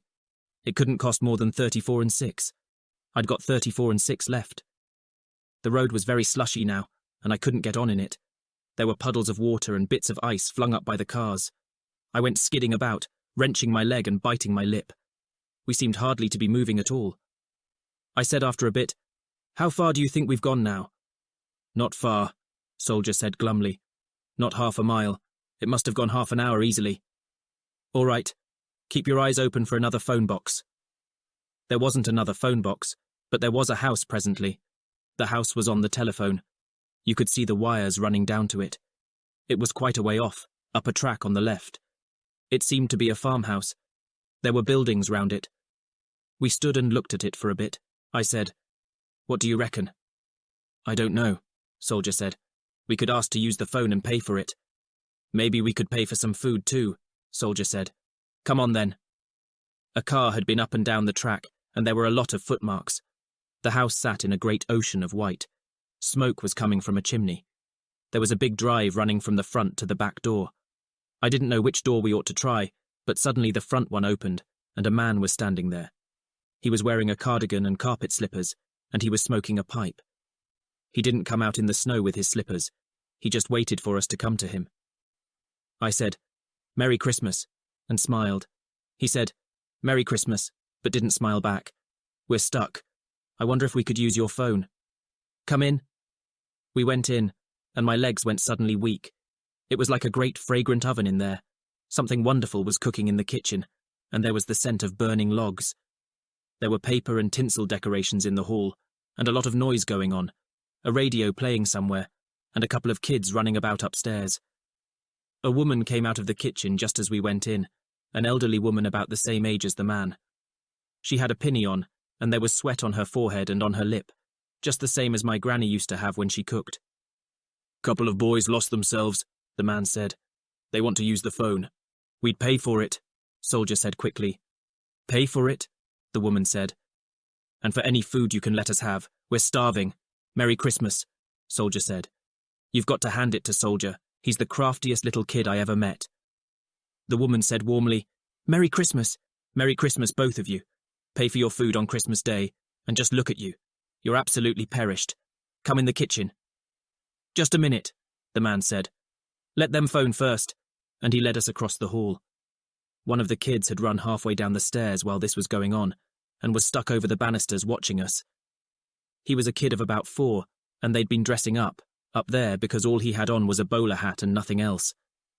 A younger woman ran down and scooped him up, and he kept yelling, "Who is it? What's he want?" as she ran back upstairs with him. There was a phone on a table by the foot of the stairs, but the man led us past that. "In here," he said, and opened a door. Soldier and I went in and looked round the little room, and then at each other. There wasn't a phone. I turned to the man to tell him so, but he wasn't there anymore. He was at the other side of the door, and it was just closing. I heard the bolt go just as I got to it. He'd locked us in. I said, "Here, what's happening?" and started rattling the door, but while I was rattling it I heard him talking, not a yard away, and stopped so I could hear what he was saying. He was talking on the phone. He was getting a number and yelling for the radio to be turned down, and then the woman had run in from the kitchen, and the kids were running downstairs, and it was bedlam out there. He'd got his number then, and he was talking, and it suddenly hit me what it was all about. He was saying, "That's right, the boys that escaped from Borstal. One of them talking a bit foreign, as you said." "Yes. Half an hour. Fine." I yelled, "We're not from Borstal. We haven't escaped from anywhere." But he never even heard, because a terrific row had started then. The older woman was screaming she wouldn't have it, locking young boys up on Christmas Day. And he was yelling back, we weren't just ordinary boys, we were young criminals, and we'd catch our death of cold or starvation, or have to commit more crimes if the authorities didn't pick us up, and it was for our own good, really. And then the kids were pleading to have a look at us, and the man cleared them all out, and there was silence. Soldier and I looked at each other, and then round the room. It was perfectly bare. There was a stone floor and a little barred window high up on one wall, much too high to reach without a stepladder. There wasn't even a table or chair. Soldier sat on the floor and put his head between his knees. He said faintly, "So they've found us, the gang." "Yeah. And now we've really had it." "Have we?" I said. Chapter 16. There'd been something familiar about the room when we first came in, but I didn't know what it was. I did now. It must have been the woman reminding me of my granny. My granny had had a room like this. She'd lived out in the country too. She'd had a room just like it. It was a pantry, and there was a little cupboard off it where she used to keep jam and pickles. One time I was balmy for her pickled walnuts, and she wouldn't let me have any more, and I got in from the garden through a window and took them. It was a window in the cupboard. I wondered if this room had a cupboard, and went hunting round the walls and found it. Found the spot where it had been anyway, because it was nailed up and painted over now. There was just one nail. It had been hammered in and bent over to keep the door tight shut. It had been hammered in so hard the head was stuck deep in the wood. It was a pretty hopeless job without a knife, but I had a go at it. I tried a sixpence and rubbed the paint off the nail head, and then tried with a penny and a half a crown. My fingers were sore and one was bleeding, but I got the nail head up a bit. I got it up enough to twist it round from the door, so that all we had to do was pull the door open, except there was nothing to pull. There was just a little screw hole, painted over, where the knob had once been. Everything was painted over, including the crack between the door and the door frame. There was nowhere you could get your hand in to give a tug. Soldier had got up while I was doing this. He'd stood behind, watching me, and he said suddenly, "Just a minute." And I looked round and saw he was on the floor. He'd got his hand under the door. There was a little gap there, too narrow to get my hand in, but he pulled it out enough so I could, and I squatted down and got a good grip and gave a sudden terrific yank. The door went erschlumpsch, and the paint started ripping all the way up. Just the same moment I heard something else, footsteps, and let the door go, and we were both on our feet, with our backs to it, when the room door opened and the man and woman came in. She'd brought us cups of tea, and he'd brought us a couple of mince pies each. She tried to smile at us, but he just looked away. He was pretty embarrassed. He said, "I'm sorry, boys. I wouldn't have done it. Except the police. It'll be better for you." And then they went. We just stood there with the tea and plates, looking at each other. We waited till the footsteps had gone, and then put the stuff on the floor and got back to the cupboard.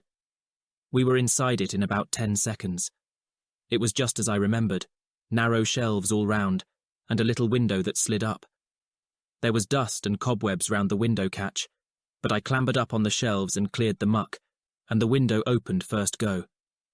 I stuck my head out. We were at the back of the house. There was a yard, very tidy and cleared of snow, and a range of farm buildings beyond. The buildings went off to the right, past the house.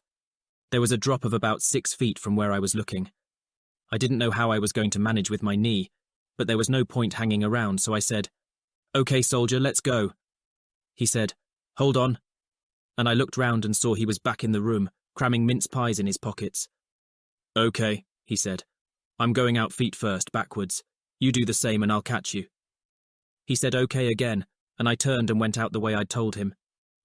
I got my legs out the window and sat on the sill and twisted round so I was looking back in the cupboard and hung on the sill with my hands, and then dropped. I knew it was going to hurt, but the jolt in my knee nearly made me sick. I was still trying not to be sick when I got his plimsoll in my ear, and I turned and caught him as he dropped. We started off to the right, away from the house. The cleared stretch didn't last long, and we came to deep snow.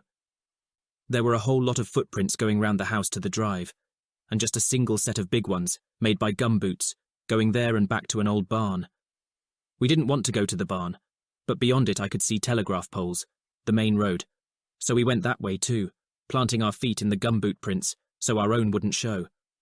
We'd got about 50 yards when Soldier said, "Listen." "What is it?" It was a car, evidently turning in the drive and labouring in the snow. The house was in the way so we couldn't see it. We could hear it pretty well. "An old Ford," Soldier said. "V8, same one we heard yesterday." He was terrific at cars, Soldier. You could always go by what he said. We got over to the barn fast. There was nothing else for it. It was obvious we weren't going to have time to get to the road. They'd go in the room and find the cupboard open and come out looking for us. Our only hope was that they might follow the wrong tracks. It was a wooden barn, with an open doorway like the one at the turkey farm, but with a loft on top. There was straw on the floor, and a few household throwouts like bottomless chairs and old toys. You got up to the loft by a ladder, but someone had shoved it up there. You could just see the edge sticking out of the trap door. A man with a walking stick could probably hook the ladder down easily enough. We didn't have a walking stick. The car had stopped now, and we could hear voices. I said desperately, "Here, get on my back. See if you can reach the ladder." He got up, but he couldn't. "How far short are you?" "Couple of feet." "Stand on my shoulders." "I can't." "Try." He tried. He nearly kicked my ear off, but I kept my mouth shut. Something had started up in the house now. I thought they'd got in the room and found the cupboard open. They'd be out any minute now. He'd got his heel in my collarbone and was grinding it as he tried to lift himself. I didn't think I'd be able to bear it. I nearly bit my lip through. I can't," he said, and all of a sudden I couldn't bear it, and wriggled my shoulder, and he teetered and fell. He didn't fall down, he just dangled there. He'd made a final effort and grabbed the ladder, and he was stuck on the end of it, too light to pull it down. I grabbed his legs and heaved, and half a minute later we'd got it down, and he was up it, and I was following. The moment I was up there, I started pulling the ladder back in place. I could hear them talking out in the yard now. They were talking loudly, excitedly. It was a heavy old ladder, solid wood, and I didn't think I was going to manage it in time. I was sick with fright. I could feel the sickness rising in my throat. I pulled and heaved, and Soldier did too, and the last bit of ladder came up suddenly and caught him in the stomach, and he doubled up and went over and was sick, quite quietly in a corner. There wasn't any time to help him. I sweated getting the ladder back exactly the way it was, and heard him, like a cat with something stuck in its throat, while I did it. He was still doing it when I finished, and I scrambled over and shoved a handkerchief in his hand, and he crammed it in front of his mouth to muffle himself. He had to, because they were there now, right outside the barn, and a man's voice was saying loudly, "We weren't there, we couldn't be, because there was only one set of footprints, his own." "All the same, we look," another voice said with a foreign accent. "They learn cunning, these boys." And then they were inside and immediately below us, about 8 feet below where Soldier was being quietly sick in my handkerchief. "Look, you're wasting time. They're not here, and they're certainly not up in the loft." "How are you so sure?" "Because the ladder's up there," the farmer yelled in exasperation. "You can see it's there. I shove it there so the children can't get at it. Come on now, or you'll lose them. They're probably getting at the tractor." He thought of a few other things we could be getting at while the men poked about below. They didn't take any notice of him. They just went on poking. I was petrified they'd come poking up in the loft, but they took him at his word in the end and left, and I listened to their voices getting fainter and slowly let my breath out. It was clear enough now why the village idiot had shot back into his house, and why the farmer had locked us in. The Hungarians must have worked out where we'd jumped off the train and had been round the district warning people that a couple of Borstal boys were on the loose. That meant we had to stay away from people. It also meant we daren't risk getting a taxi. There were problems ahead, too many problems to think about at the moment. All I could think about at the moment was that we were free. While we were free, there was hope. I said, "You all right, Soldier?" "I think so." "Sorry about it." "You couldn't help it." He was still in a pretty ghastly condition, and I was glad I couldn't see him. It was dark up there, the only light coming in through the trap door. We crouched silently, listening. We heard the men go in the tractor shed, and out of it, and into a barn, and out of that too. Then the farmer got some bee in his bonnet that we'd sneaked back into the house, and he went in to see. But not all of them went in with him, which was just as well, because it gave us our only bit of luck of the day. There was a shout suddenly, and the car started up, and people came running from the house, yelling, "Look, over there!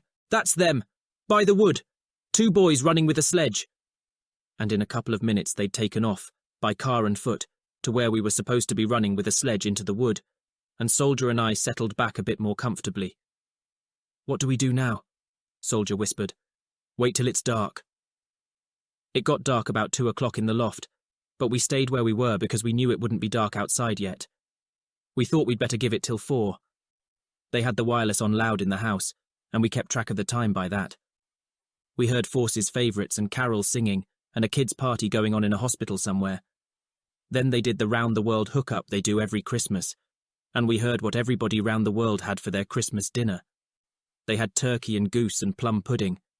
We had mince pies for ours. They'd got a bit mashed in Soldier's pocket, but we ate them and had a look to see if there was anything else to eat, carrots or turnips or anything, but there wasn't. So we sat and heard what they had round the world. A gale of wind blew up through the trap door, and we huddled as far from it as we could, half frozen and ravenously hungry. We didn't talk much. There wasn't much to talk about.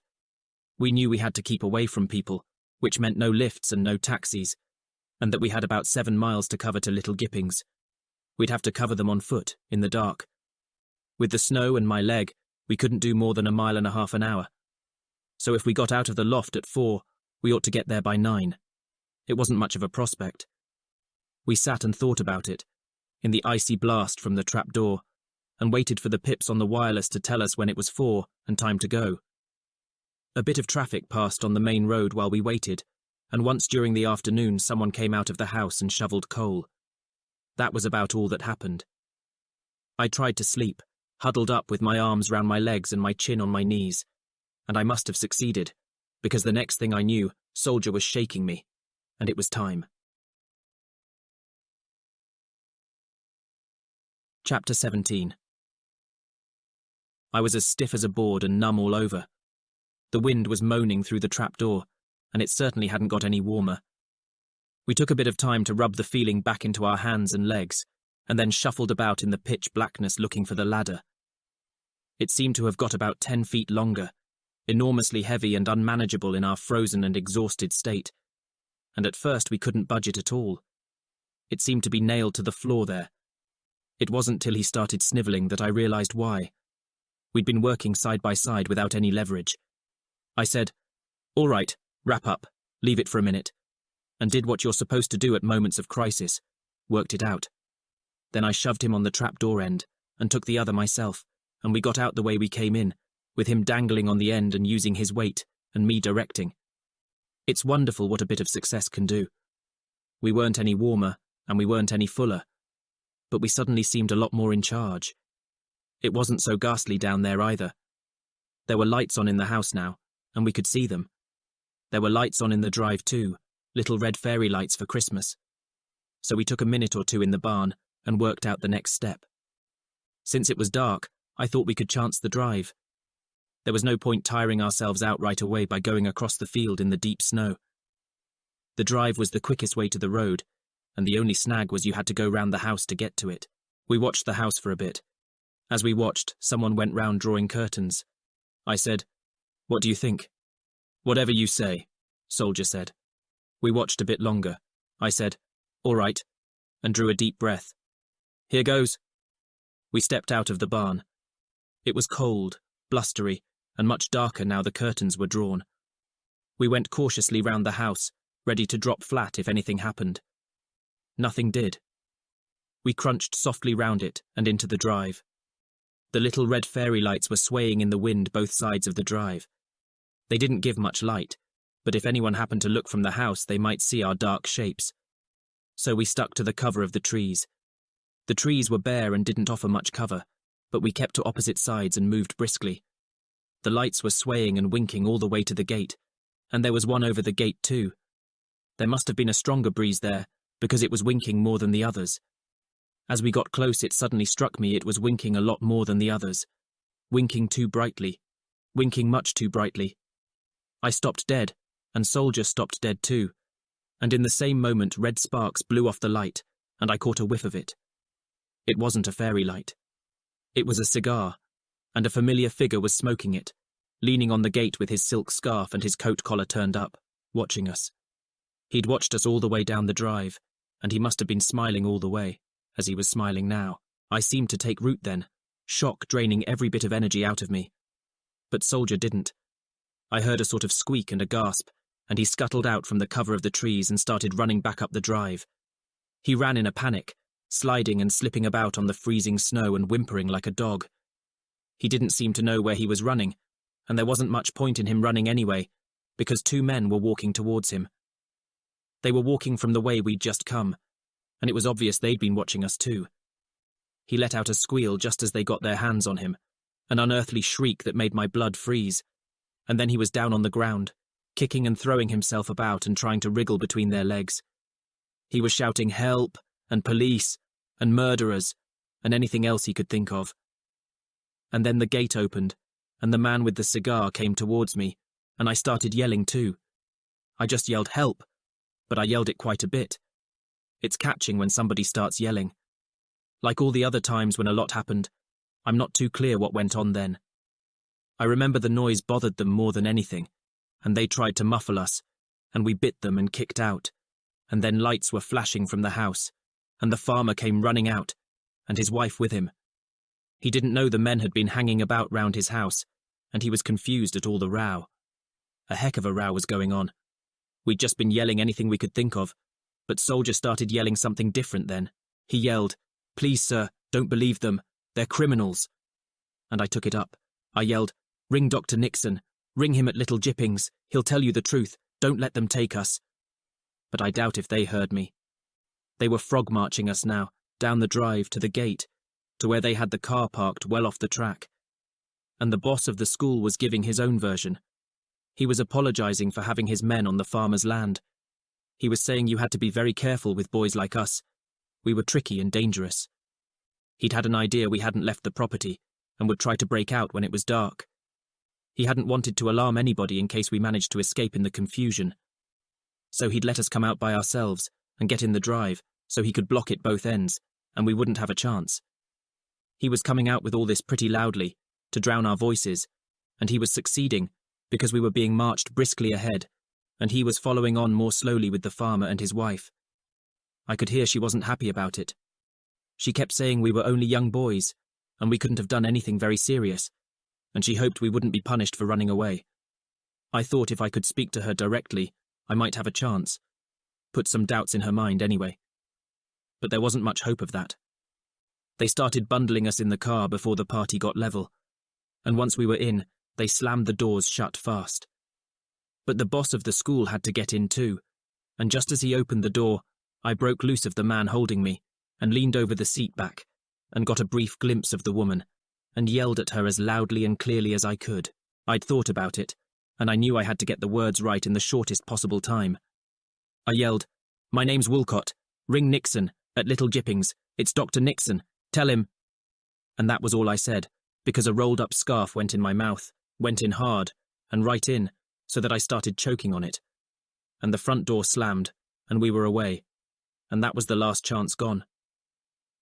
The chap who'd rammed the scarf in was feeling spiteful, and he still didn't take it out, even though there was no point in gagging me now. He rammed it in harder, practically down my throat, and screwed it round, bruising me with his knuckles. But grim as it was, I was conscious of something a lot grimmer. A ghastly, hollow, hopeless feeling in the pit of my stomach told me we'd really had it now. Chapter 18. They put the blindfolds on after about half an hour. It wasn't a very pleasant half hour. I suppose they'd not had such a marvellous time of it themselves, chasing after us, and hanging about in the cold, and then getting kicked and bitten. Anyway, they worked off a bit of their irritation on us. The bloke started clouting me about the head and ears even before he got the gag out, and Soldier's bloke did the same for him. Soldier was crying, but he wasn't frightened now.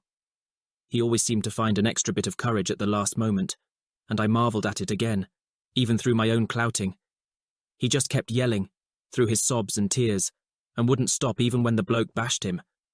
And the funny thing was they stopped bashing him first. He seemed to embarrass them. But it didn't stop Soldier.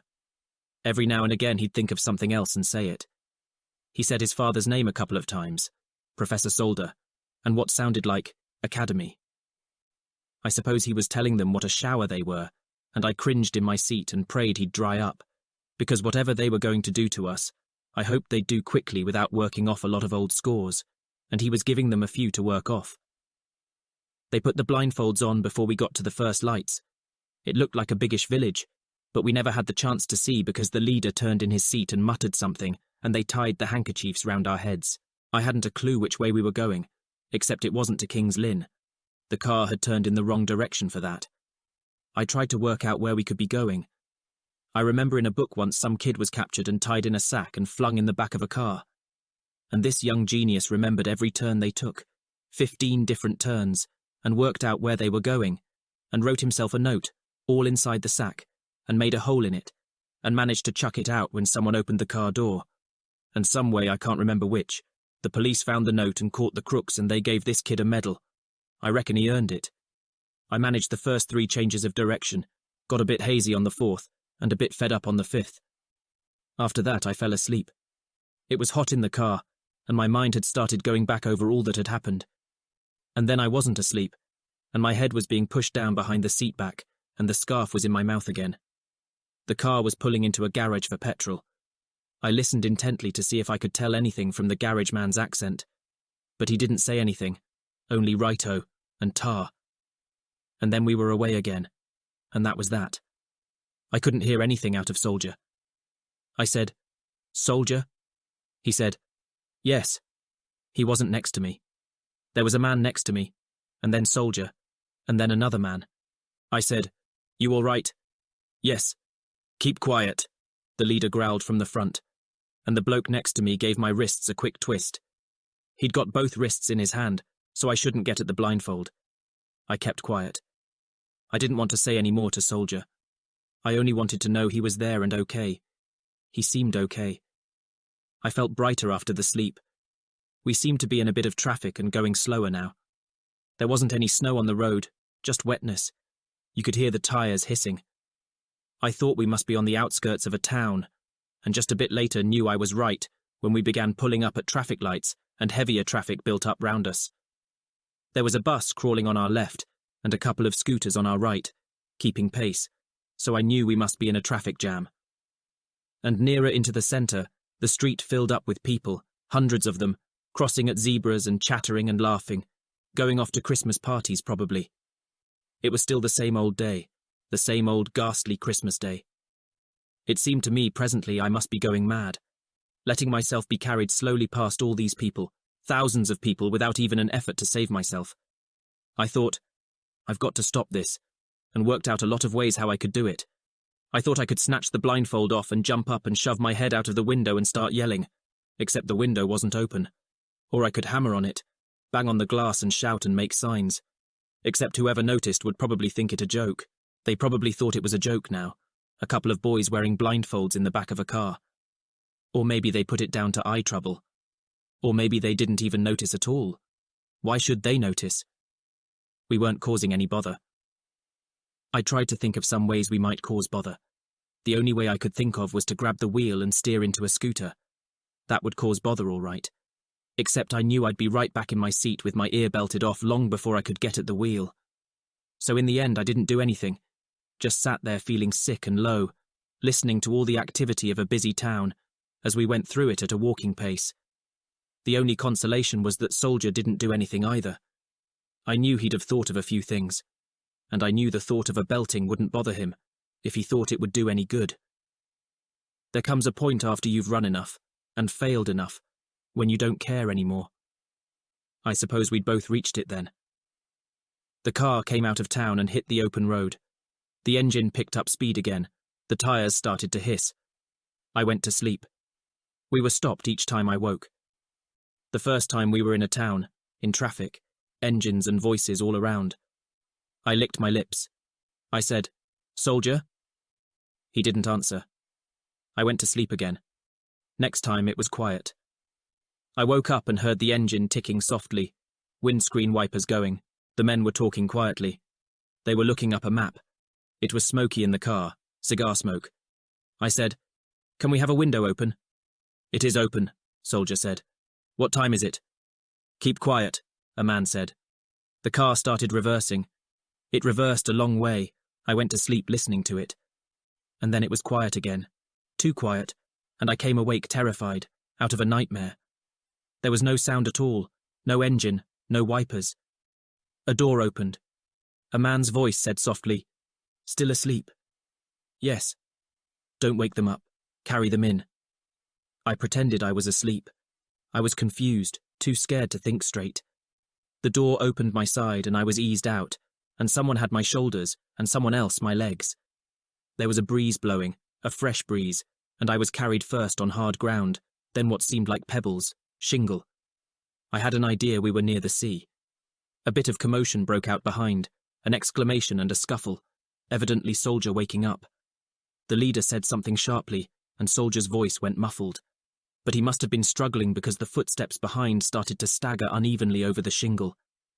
Then we were off the shingle, onto soft ground, and then hard paving stones or concrete. We were in a doorway, and going through it, and one of the clots managed to bang my head, quite hard against the doorpost, and I thought I'd better wake up.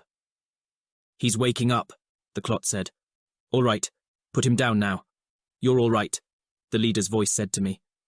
I felt myself lurching a bit, not sure of my feet. A hand held me. I said, "Where am I?" "Never mind. You'll be in bed soon." I put a hand up to the blindfold, but someone whipped it down again quick. Soldier was brought in behind me. Then we were both on our own pins. "This way," the leader said. There was a familiar sort of smell. I couldn't quite place the smell. I wondered if Soldier could place it. Someone was steering me from behind, and something was going on in front, something heavy being dragged. I tripped, a roll of carpet. A hand steadied me. "We are going down steps," the leader's voice said. "Give me your hand." Wooden steps, rickety steps. A damp, mouldy smell came up. We got to the bottom. Soldier followed me down. "Over here now." We walked a few paces and stopped. "All right, now we can take this off." Hands came up and untied the blindfold. I blinked in the light. There wasn't a tremendous lot of light, 2 bulbs about 40 watts each, but bright after the blindfold. We were in a cellar, and the 2 men with us had to bend. The roof was so low. There were a couple of mattresses on the floor, and bedding. One of the men was the leader, and he looked a bit washed out now. There was an old wooden chair there, and he sat on it, rubbing his eyes. He said, "Well, you'd better get to sleep. I don't think you'll be cold. There's lots of blankets." Nobody said anything, but in the silence, Soldier's tummy suddenly rumbled. The man looked at us a moment. He said, "I forgot, you'll be hungry. I suppose you'd better have something to eat." But the way he said it, a bit sad, and as if he was thinking of something else, it didn't seem there was any point in us having anything to eat. He blew out his breath and rubbed his eyes a bit more and stood up. "I'll see about it," he said. "You can get undressed anyway." They went, but we didn't get undressed. We just looked at each other. There was a deathly damp drill in there, and I couldn't stop trembling. My teeth were rattling. I noticed suddenly Soldier wasn't looking at me, but through me, as if I wasn't there. I'd seen him looking horrible before, but he was looking worse now. He was shaking all over, his whole body writhing as if he was having a quiet convulsion. Then he sort of folded up on his mattress and sat there looking in my direction but without seeing me. And after a minute, I got down on the other mattress. We didn't say anything. We just sat there, turned towards each other. I'd never been so frightened in my life. I was in a paralytic fright. I couldn't seem to do anything. I didn't seem able to control my limbs. I couldn't even bother looking round the cellar. There wasn't much to look round anyway. It was long and narrow, of grim grey brick, and there was nothing in it apart from the mattresses and the chair and the 2 bare light bulbs. The steps came down from a trap door, and they'd shut it again when they went up. All I could think of was the tone of the man's voice. It hadn't been a niggly tone. I wished it had been niggly. It had just been, sorry.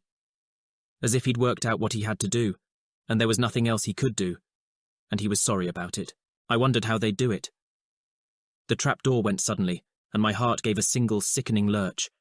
But it wasn't anyone coming down to do anything. It was just the chap with the food. I'd forgotten about the food. He still had his coat and scarf on, and he was by himself. He had a tray with 2 mugs of cocoa and a plate of wrapped biscuits. He seemed a bit upset we were just sitting there. He said, "Oh, look, you'll be cold. There's no reason why you should be cold. Get into bed. Wrap yourselves up well. I'm afraid there's only biscuits. They're chocolate digestive biscuits. I hope you like chocolate digestive biscuits." He seemed to be talking just to break the silence, because nobody else said anything. Soldier and I just stared at him as if he was a snake or something. He put the tray on the floor and gave me a mug and said, "Here, drink it." I took it, but I didn't drink it. I thought he might have put something in it. He gave Soldier the other mug, but Soldier didn't even take it. He just stared at him, and presently the man put it down. He said to me, "Drink it while it's hot." I put the mug up to my lips, but I didn't drink. I just pretended to drink. He sat down and watched me. He didn't seem to want to go. He said, "How old are you?" 14. He said, 14. Yes. I have a boy in Hungary who will now be 14. I hope he will be as brave and resourceful as you. You are a good boy, both of you. Very good boys. He took out his handkerchief and blew his nose, and stood up and walked up and down a bit, with his head bent because of the low roof. He blew his nose quite a bit more.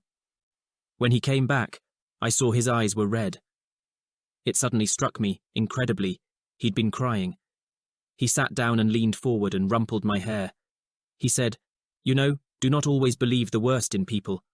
With human beings there is no such thing as black and white, just varying shades of grey. The most they can achieve is a lighter shade of grey.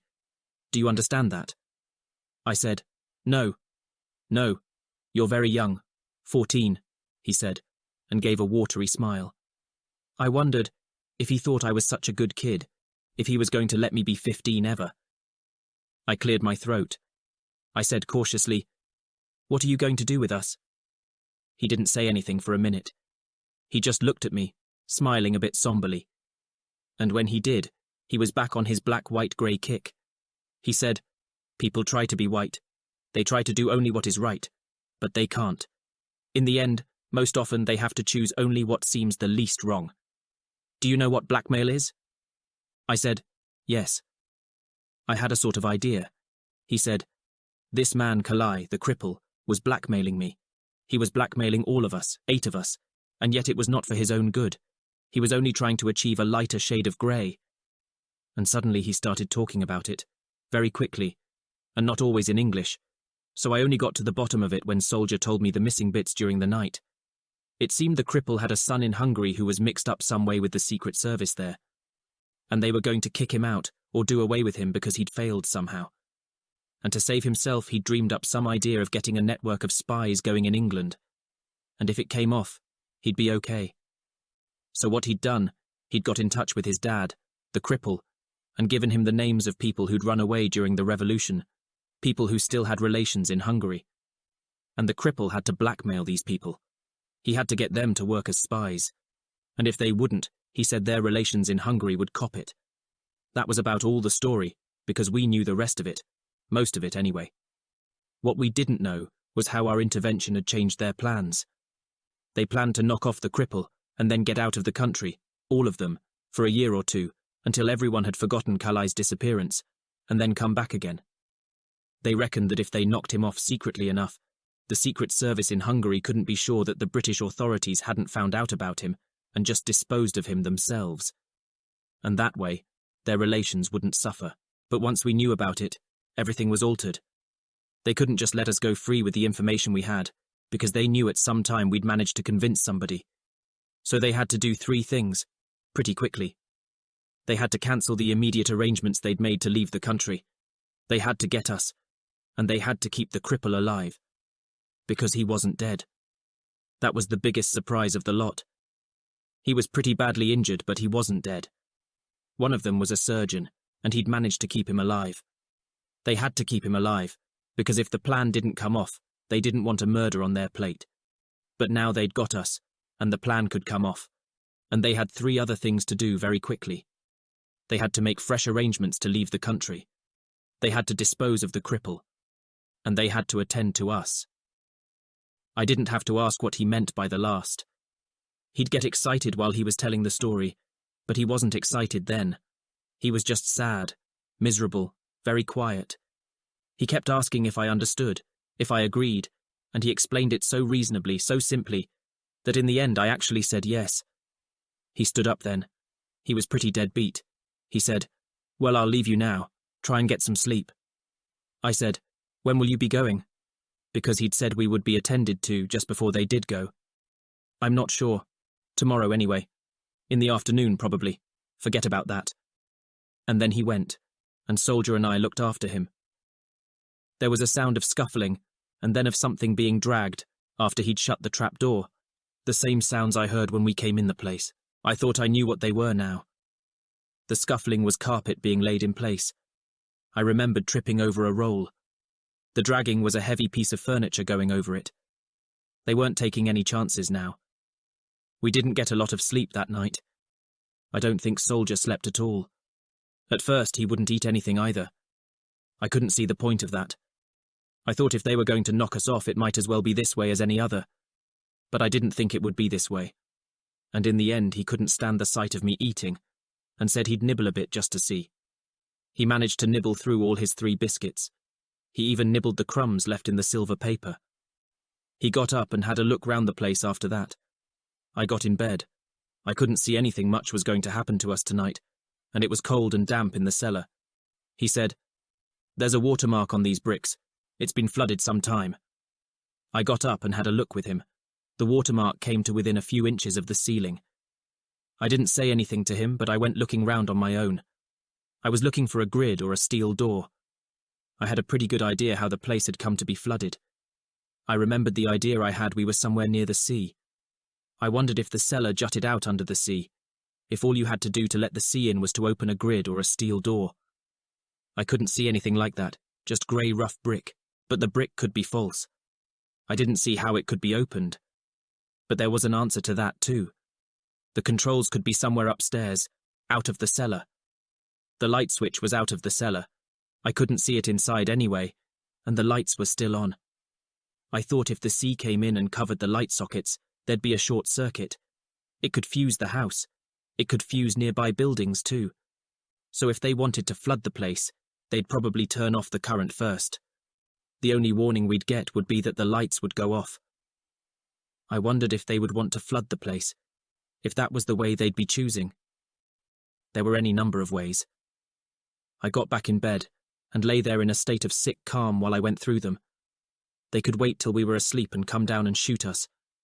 Or a sudden blow with a hammer, a thrust with a knife, chloroform, a drug injection, poison, gas, a little gas cylinder, dropped through the trapdoor and quietly leaking away while we slept. And then, after the right amount of time had elapsed, the sea door opening and water flooding in to wash out the gas, and us with it. There were so many ways that in the end they didn't seem horrific, just crazy and weird, nothing to do with me. You can't imagine such a thing happening. You can't imagine yourself dying. And anyway, he'd said we probably wouldn't be till the afternoon. Of course, that could have been a lie, too. There wasn't anything I could do about it either way. I said, "Get to sleep, soldier." He said, "All right." He got down in his blankets, but he didn't get to sleep. His eyes stayed open, on the lights. I wondered if he'd worked out about the lights, and what it meant if they went off. I didn't say anything in case he hadn't, but I thought of something else then. I said, "Did you smell anything when we came in?" He said, "Smell what?" "I don't know. A funny sort of smell. I've smelt it before." He said, "What kind of smell?" "I don't know what kind. I wouldn't ask you if I knew. Either you smelt it or you didn't." "I didn't," soldier said. I said, "All right, get to sleep," and turned over to see if I could get some. I did after a bit. He was still awake when I woke. He was looking at the lights. I said, "Why don't you sleep?" "I can't," soldier said. "Shut your eyes." "I don't want to." "Why not?" "I don't want to," soldier said. I sat up. He looked like a ghost. He had the blankets up to his chin, and his face was white and trembling. All of him was trembling under the blankets. I said, "Look, you won't do yourself any good staying awake." "I know," he said. "They won't do anything tonight." "They might." He said they wouldn't. "They might," he said. "You know they might." It was hard to make out what he said. His mouth was trembling so much. He was looking at me like a dog that's hurt and wants you to do something for it. There wasn't anything I could do. I just said, "Soldier, even if they do, what can we do about it?" "Nothing," he said. He seemed to bawl it out because he hadn't got any control of his voice. I said quietly, "So why not go to sleep?" "Because I want to know about it," he said. "It won't do you any good." I still want to know. I didn't want to, so I turned over and tried to get to sleep again. I couldn't get to sleep. I lay pretty still and breathed quietly so he should think I was. After a bit he started crying. It was more of a hum than a cry. I thought at first he'd started singing. My hair stood on end. I thought he'd gone out of his mind and started singing. But he was crying, lying there crying in terror. It struck me he might have been doing it earlier before I woke up. I sat up. He tried to stop it when he saw me. He managed to get his mouth shut anyway. It still kept coming through his nose. It was a low, bubbling, hysterical moan. I didn't say anything. I just got up and shifted my mattress next to his and pulled the blankets over both of us and put my arm round him. He piped down after that. He was icy cold and his limbs kept jerking, and his teeth rattled, and he had a fit of trembling every now and then, but it seemed to help, having me next to him. We got through the night like that anyway. We had Smiler in the morning. We heard the trapdoor going and sat up, and he came down the steps with a tray. There were 2 glasses of milk on the tray, and a plate of bread and butter. They'd only had biscuits last night, so I thought they must have got the bread this morning. I wondered what time it was. I said, "What time is it?" He put the tray down and went. He wasn't one of the more lovable ones, Smiler. Just at the top of the steps he turned and grinned at us. It was more of a snarl than a grin, and I remembered something Soldier said during the night. He said Smiler had wanted to knock us off right away. It made him nervous having us around. Only the leader had stopped him. He'd said nobody was getting knocked off till they were certain they were going. So we had that to thank him for anyway. I got up and tried to eat some of the bread and butter, but I was all of a twitch and I couldn't. It stuck in my throat. I didn't get back on the mattress after that. I just walked up and down the cellar. I couldn't keep still. I thought they must have had a lot of things to do this morning, and seeing to our breakfast wouldn't be the most important of them. So it was probably pretty late now, after 10, maybe after 11. In the afternoon, he'd said, they'd be going. I couldn't hear anything up above. We hadn't heard anything all night. The roof was so solid. I wondered if I dared go up and listen at the trapdoor. The danger was Smiler might be there, and he'd welcome the excuse. I looked back at Soldier, but he wasn't looking at me. He was just looking at the wall, sitting huddled in his blankets. I went cautiously up the steps and put my ear to the trapdoor. I still couldn't hear anything, so I got my hands up and tried to shift it. It went up a fraction of an inch and then wouldn't go any more. There was carpet there, holding it down, and something very solid on the carpet. But I could hear something now, faint vibrations, muffled footsteps. The footsteps didn't seem too far away. They seemed to be getting nearer. I suddenly realized they were very near, on top of me, and the furniture was being shifted and the carpet moving. I let go of the trapdoor and practically fell down the steps, shaking like a jelly. I thought this was it. The moment had come. I was over in the far corner when he came down the steps.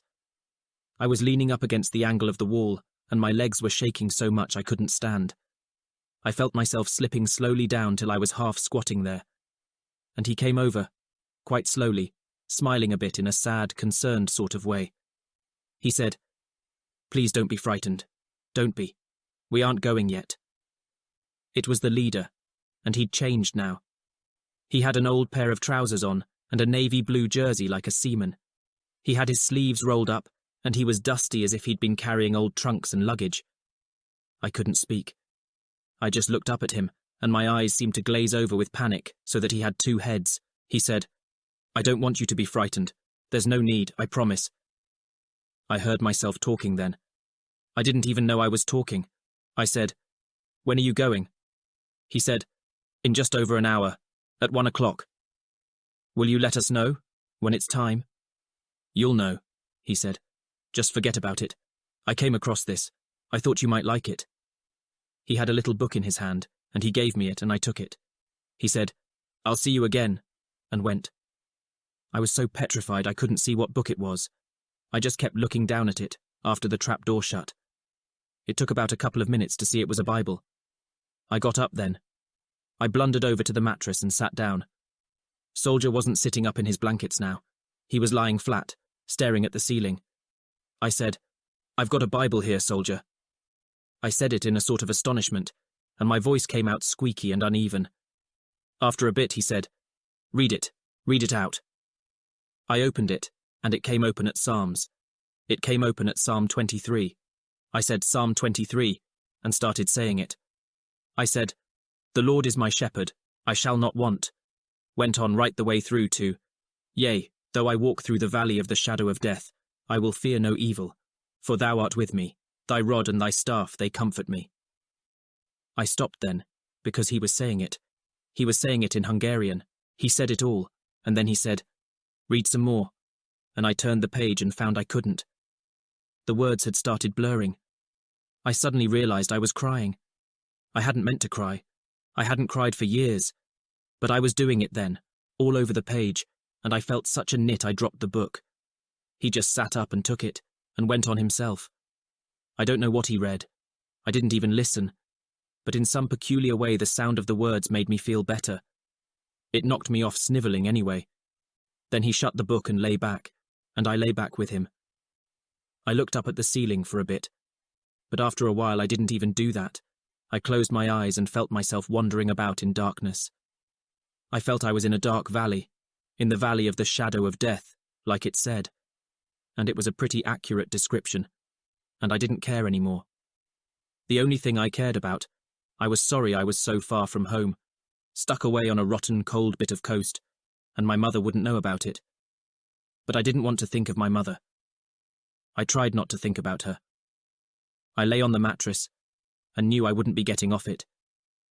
They could come and do it there, and all I hoped was that they'd do it quickly.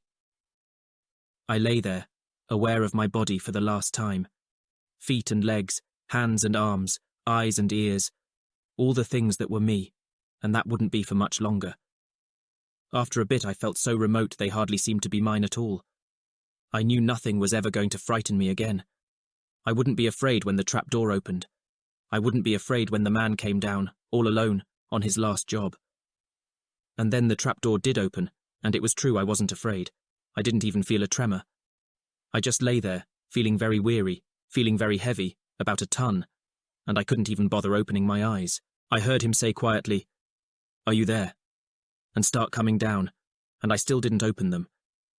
Then he said it again, and I did. Because it wasn't the man I'd been expecting, and he wasn't alone. It was Dr. Nixon, and he had 8 policemen and 2 dogs with him. We were asleep soon after that. We had an injection each, Soldier and me, and were carried up the steps and out of the trap door. I was unconscious before we got to the cars, but I wasn't when we came out of the house and saw where we were. There wasn't any shingle, and there wasn't any sea. There was just a gravel drive, the pebbles I'd heard crunching when we were carried in, and the house was the one in Amberley Park. I'd imagined myself dying far from home, and all the time we hadn't been 10 minutes away. For some reason it suddenly struck me as funny, very funny indeed, and I heard myself starting to laugh. I was still laughing when I lost consciousness. Chapter 19. He said, "Hello, welcome back." I said, "Thanks," and tried to sit up. "Are you hungry?" I said, "Yeah, pretty." "For soup or something more solid?" I said, "Something more solid," and he smiled and said, "I thought so. It's coming up." It was Dr. Nixon, and I seemed to have been seeing a lot of him.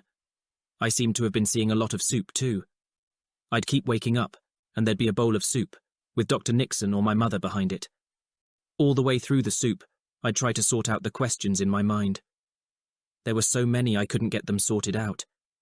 I didn't even know where to begin, or how to put them into words. Just at the end of the bowl, I'd think of a useful question like, "Where am I?" and open my mouth to ask it, and someone would pop a capsule in and say, "Swallow that," and I'd swallow it and go to sleep again immediately. I'd been doing it a long time. But things had got clearer. They were clearer each time I woke. I knew I was home now, in my own room. I knew Soldier was home in his. I said, "What day is it?" "Wednesday." "Wednesday." I worked it out and said cautiously, "You mean 3 days after Christmas?" He said, "That's right. That's very good. Very good indeed." And he said it again, for my mother's benefit, because she was coming in with a tray. She said, "Hello, what do you say to a couple of poached eggs on toast?" I said, "Wow." "He's all right now," Dr. Nixon said, standing up. "I'll run along and see the other one. Don't tell him till he's eaten." "Don't tell me what?" I said when she got back from seeing him out. "Anything," she said. "You just get on with it." I'd got on with it. I was practically through it. I felt ravenous. I felt marvellous. I'd never felt so marvellous in my life. I'd expected to be dead, and I was alive. I wanted to do everything, and eat everything, and jump about and sing at the same time. I couldn't get through it quick enough. I forked in the last mouthful and gave her the plate. She said, "All right, don't choke yourself. There's apple pie and ice cream yet." And then, well, what's that for?" "Just for fun," I said, and gave her another, and she tried not to look pleased, and couldn't, because we don't go in for kissing much normally. She said, well, again, and then, "We'll have to lock you up in a cellar every day, won't we?" Then I polished off the apple pie and ice cream, and she told me. It seemed it was the woman at the farm who'd started the ball rolling, but she hadn't done it till next morning. She'd remembered what I'd yelled at her, and she'd rung up the local police to ask after the 2 escaped Borstal boys. They'd said, "What escaped Borstal boys?" And then she'd told them. Things happened pretty quickly after that. The police had telephoned Dr. Nixon, and he'd telephoned my mother. She'd been quietly going out of her mind since Saturday lunchtime, when I hadn't turned up at the shop. She'd been practically camping out at the police station to see if there was any news of us, and the only reason she wasn't there then was that it was very early in the morning. The farmer's wife had started everything going early. She hadn't slept too well thinking about it, and she'd phoned the police at 6. After that, everything went into top gear. Dr. Nixon drove down to see if he was needed. The police checked up their report book and decided to investigate the other story again. They'd wasted a bit of time looking for the bogus cripple because the house in Burlington was empty. Then they'd tried to get in touch with the proprietor of the school, only he was away too. So in the end they'd tried the school in Amberley Park, and had got suspicious when they realised a lot of activity was going on in it. They kept watch for a while, and meanwhile requested official permission to enter and search it. The permission had turned up about the same time as Dr. Nixon, and they went in together and rounded up the whole shower without a fight. Only Smiler had tried to run for it, and he hadn't run far. You can't with a police dog on your back. And then the leader had told the police the whole story. They hadn't meant to kill us, just gag and tie us up so they could have time to get away, and then they'd have let the police know where we were. They had some idea that by that time, once the police understood, the whole matter could be hushed up so the news wouldn't get back to Hungary, and their original intention would have worked. We weren't the only prisoners in the house. They'd got the cripple there too, and they had meant to kill him, just before they went. He was in hospital now, and in a bad way, but he wouldn't have been even that way if it wasn't for us. So something had come out of it. I sat and thought about him for a bit. We were both pretty thoughtful when she finished the story, but my mother was thinking of something else. She said, "It beats me how any woman can act that way." I said, "What way?" "Letting those men take you and then waiting all night before telling anyone." It wasn't her fault. It sounded convincing the way they told it. I'll give her a piece of my mind when I see her anyway. When will you see her? As soon as I can. Tomorrow, probably. What do you mean, tomorrow? When we go up there, she said. When we go up where? Up to Norfolk. Who's going to Norfolk? We are, she said. You are, and I am, and your friend is, and his mother is. And she was smiling all over her face. Dr. Nixon's driving us up there. He wants us to spend a holiday on the farm. And then she was saying, "Here, you get back in bed." And then, "Well, well," and "well, well," again, and trying not to look too pleased and not succeeding. The fields were still covered with snow as we went up there, only we didn't fall asleep this time. I thought of something as we drove. I said, "Here, soldier, how was it you didn't smell that smell in there?" He said, "What smell in where?" "That smell in Amberley Park. I smelt it. I knew I'd smelt it before." "I'd got a cold," he said. "I couldn't smell anything. I got it in that rotten loft." He'd still got it. It was a well-looked-after cold now. He'd got a furry foreign overcoat on, with a great muffler round his neck, and a woolly hat with a pom-pom on his head. You could hardly see him in there, but what you could see was pretty chirpy. He kept pointing things out. We were going back the way we came. It wasn't the most direct way, but Dr. Nixon thought we'd want to see it again. We went up past the track across the fen that led to the shepherd's hut, and then the bus stop, and the village idiot's house, and the Donnybank's phone box, and the track up to the farm. We didn't stop there, even though my mother had a piece of her mind to unload. We went on, through Whittle, and soon after branched off, before we came to King's Lynn, and headed for Little Gippings. There was a crossroads before you got to it, and Nixon was waiting there, jumping about to keep warm. He started jumping like mad when he saw us. His father pulled up and said, "Now what is the point of your coming to meet us? I told you there'd be no room in the car." "Yes, there is," Nixon said. "I can bunk in. Soldier can sit on my knee. How are you then, soldier?" "Good old soldier," he said, and kept on like that as we set off again. I gave him a bit of a look, but he never even noticed. He's like that, Nixon. He can forget anything he wants to forget. The way he went on, that day, and all the ones that followed, you'd think the three of us had always been blood brothers, with him and Soldier special ones. Poor Soldier didn't know what to make of it, but he had no complaints, and there was no point in me getting niggly. The only time I got niggly, we were watching television, and Nixon mentioned some program Soldier hadn't heard of, and I said quietly, "He still hasn't got a television, you know." But Nixon only blinked and changed the subject, and I was sorry I said it. He can be pretty nice, Nixon, when he wants to be, and he was trying hard then. We went out one day to the farm near Whittle, and my mother got ready to give the woman a piece of her mind.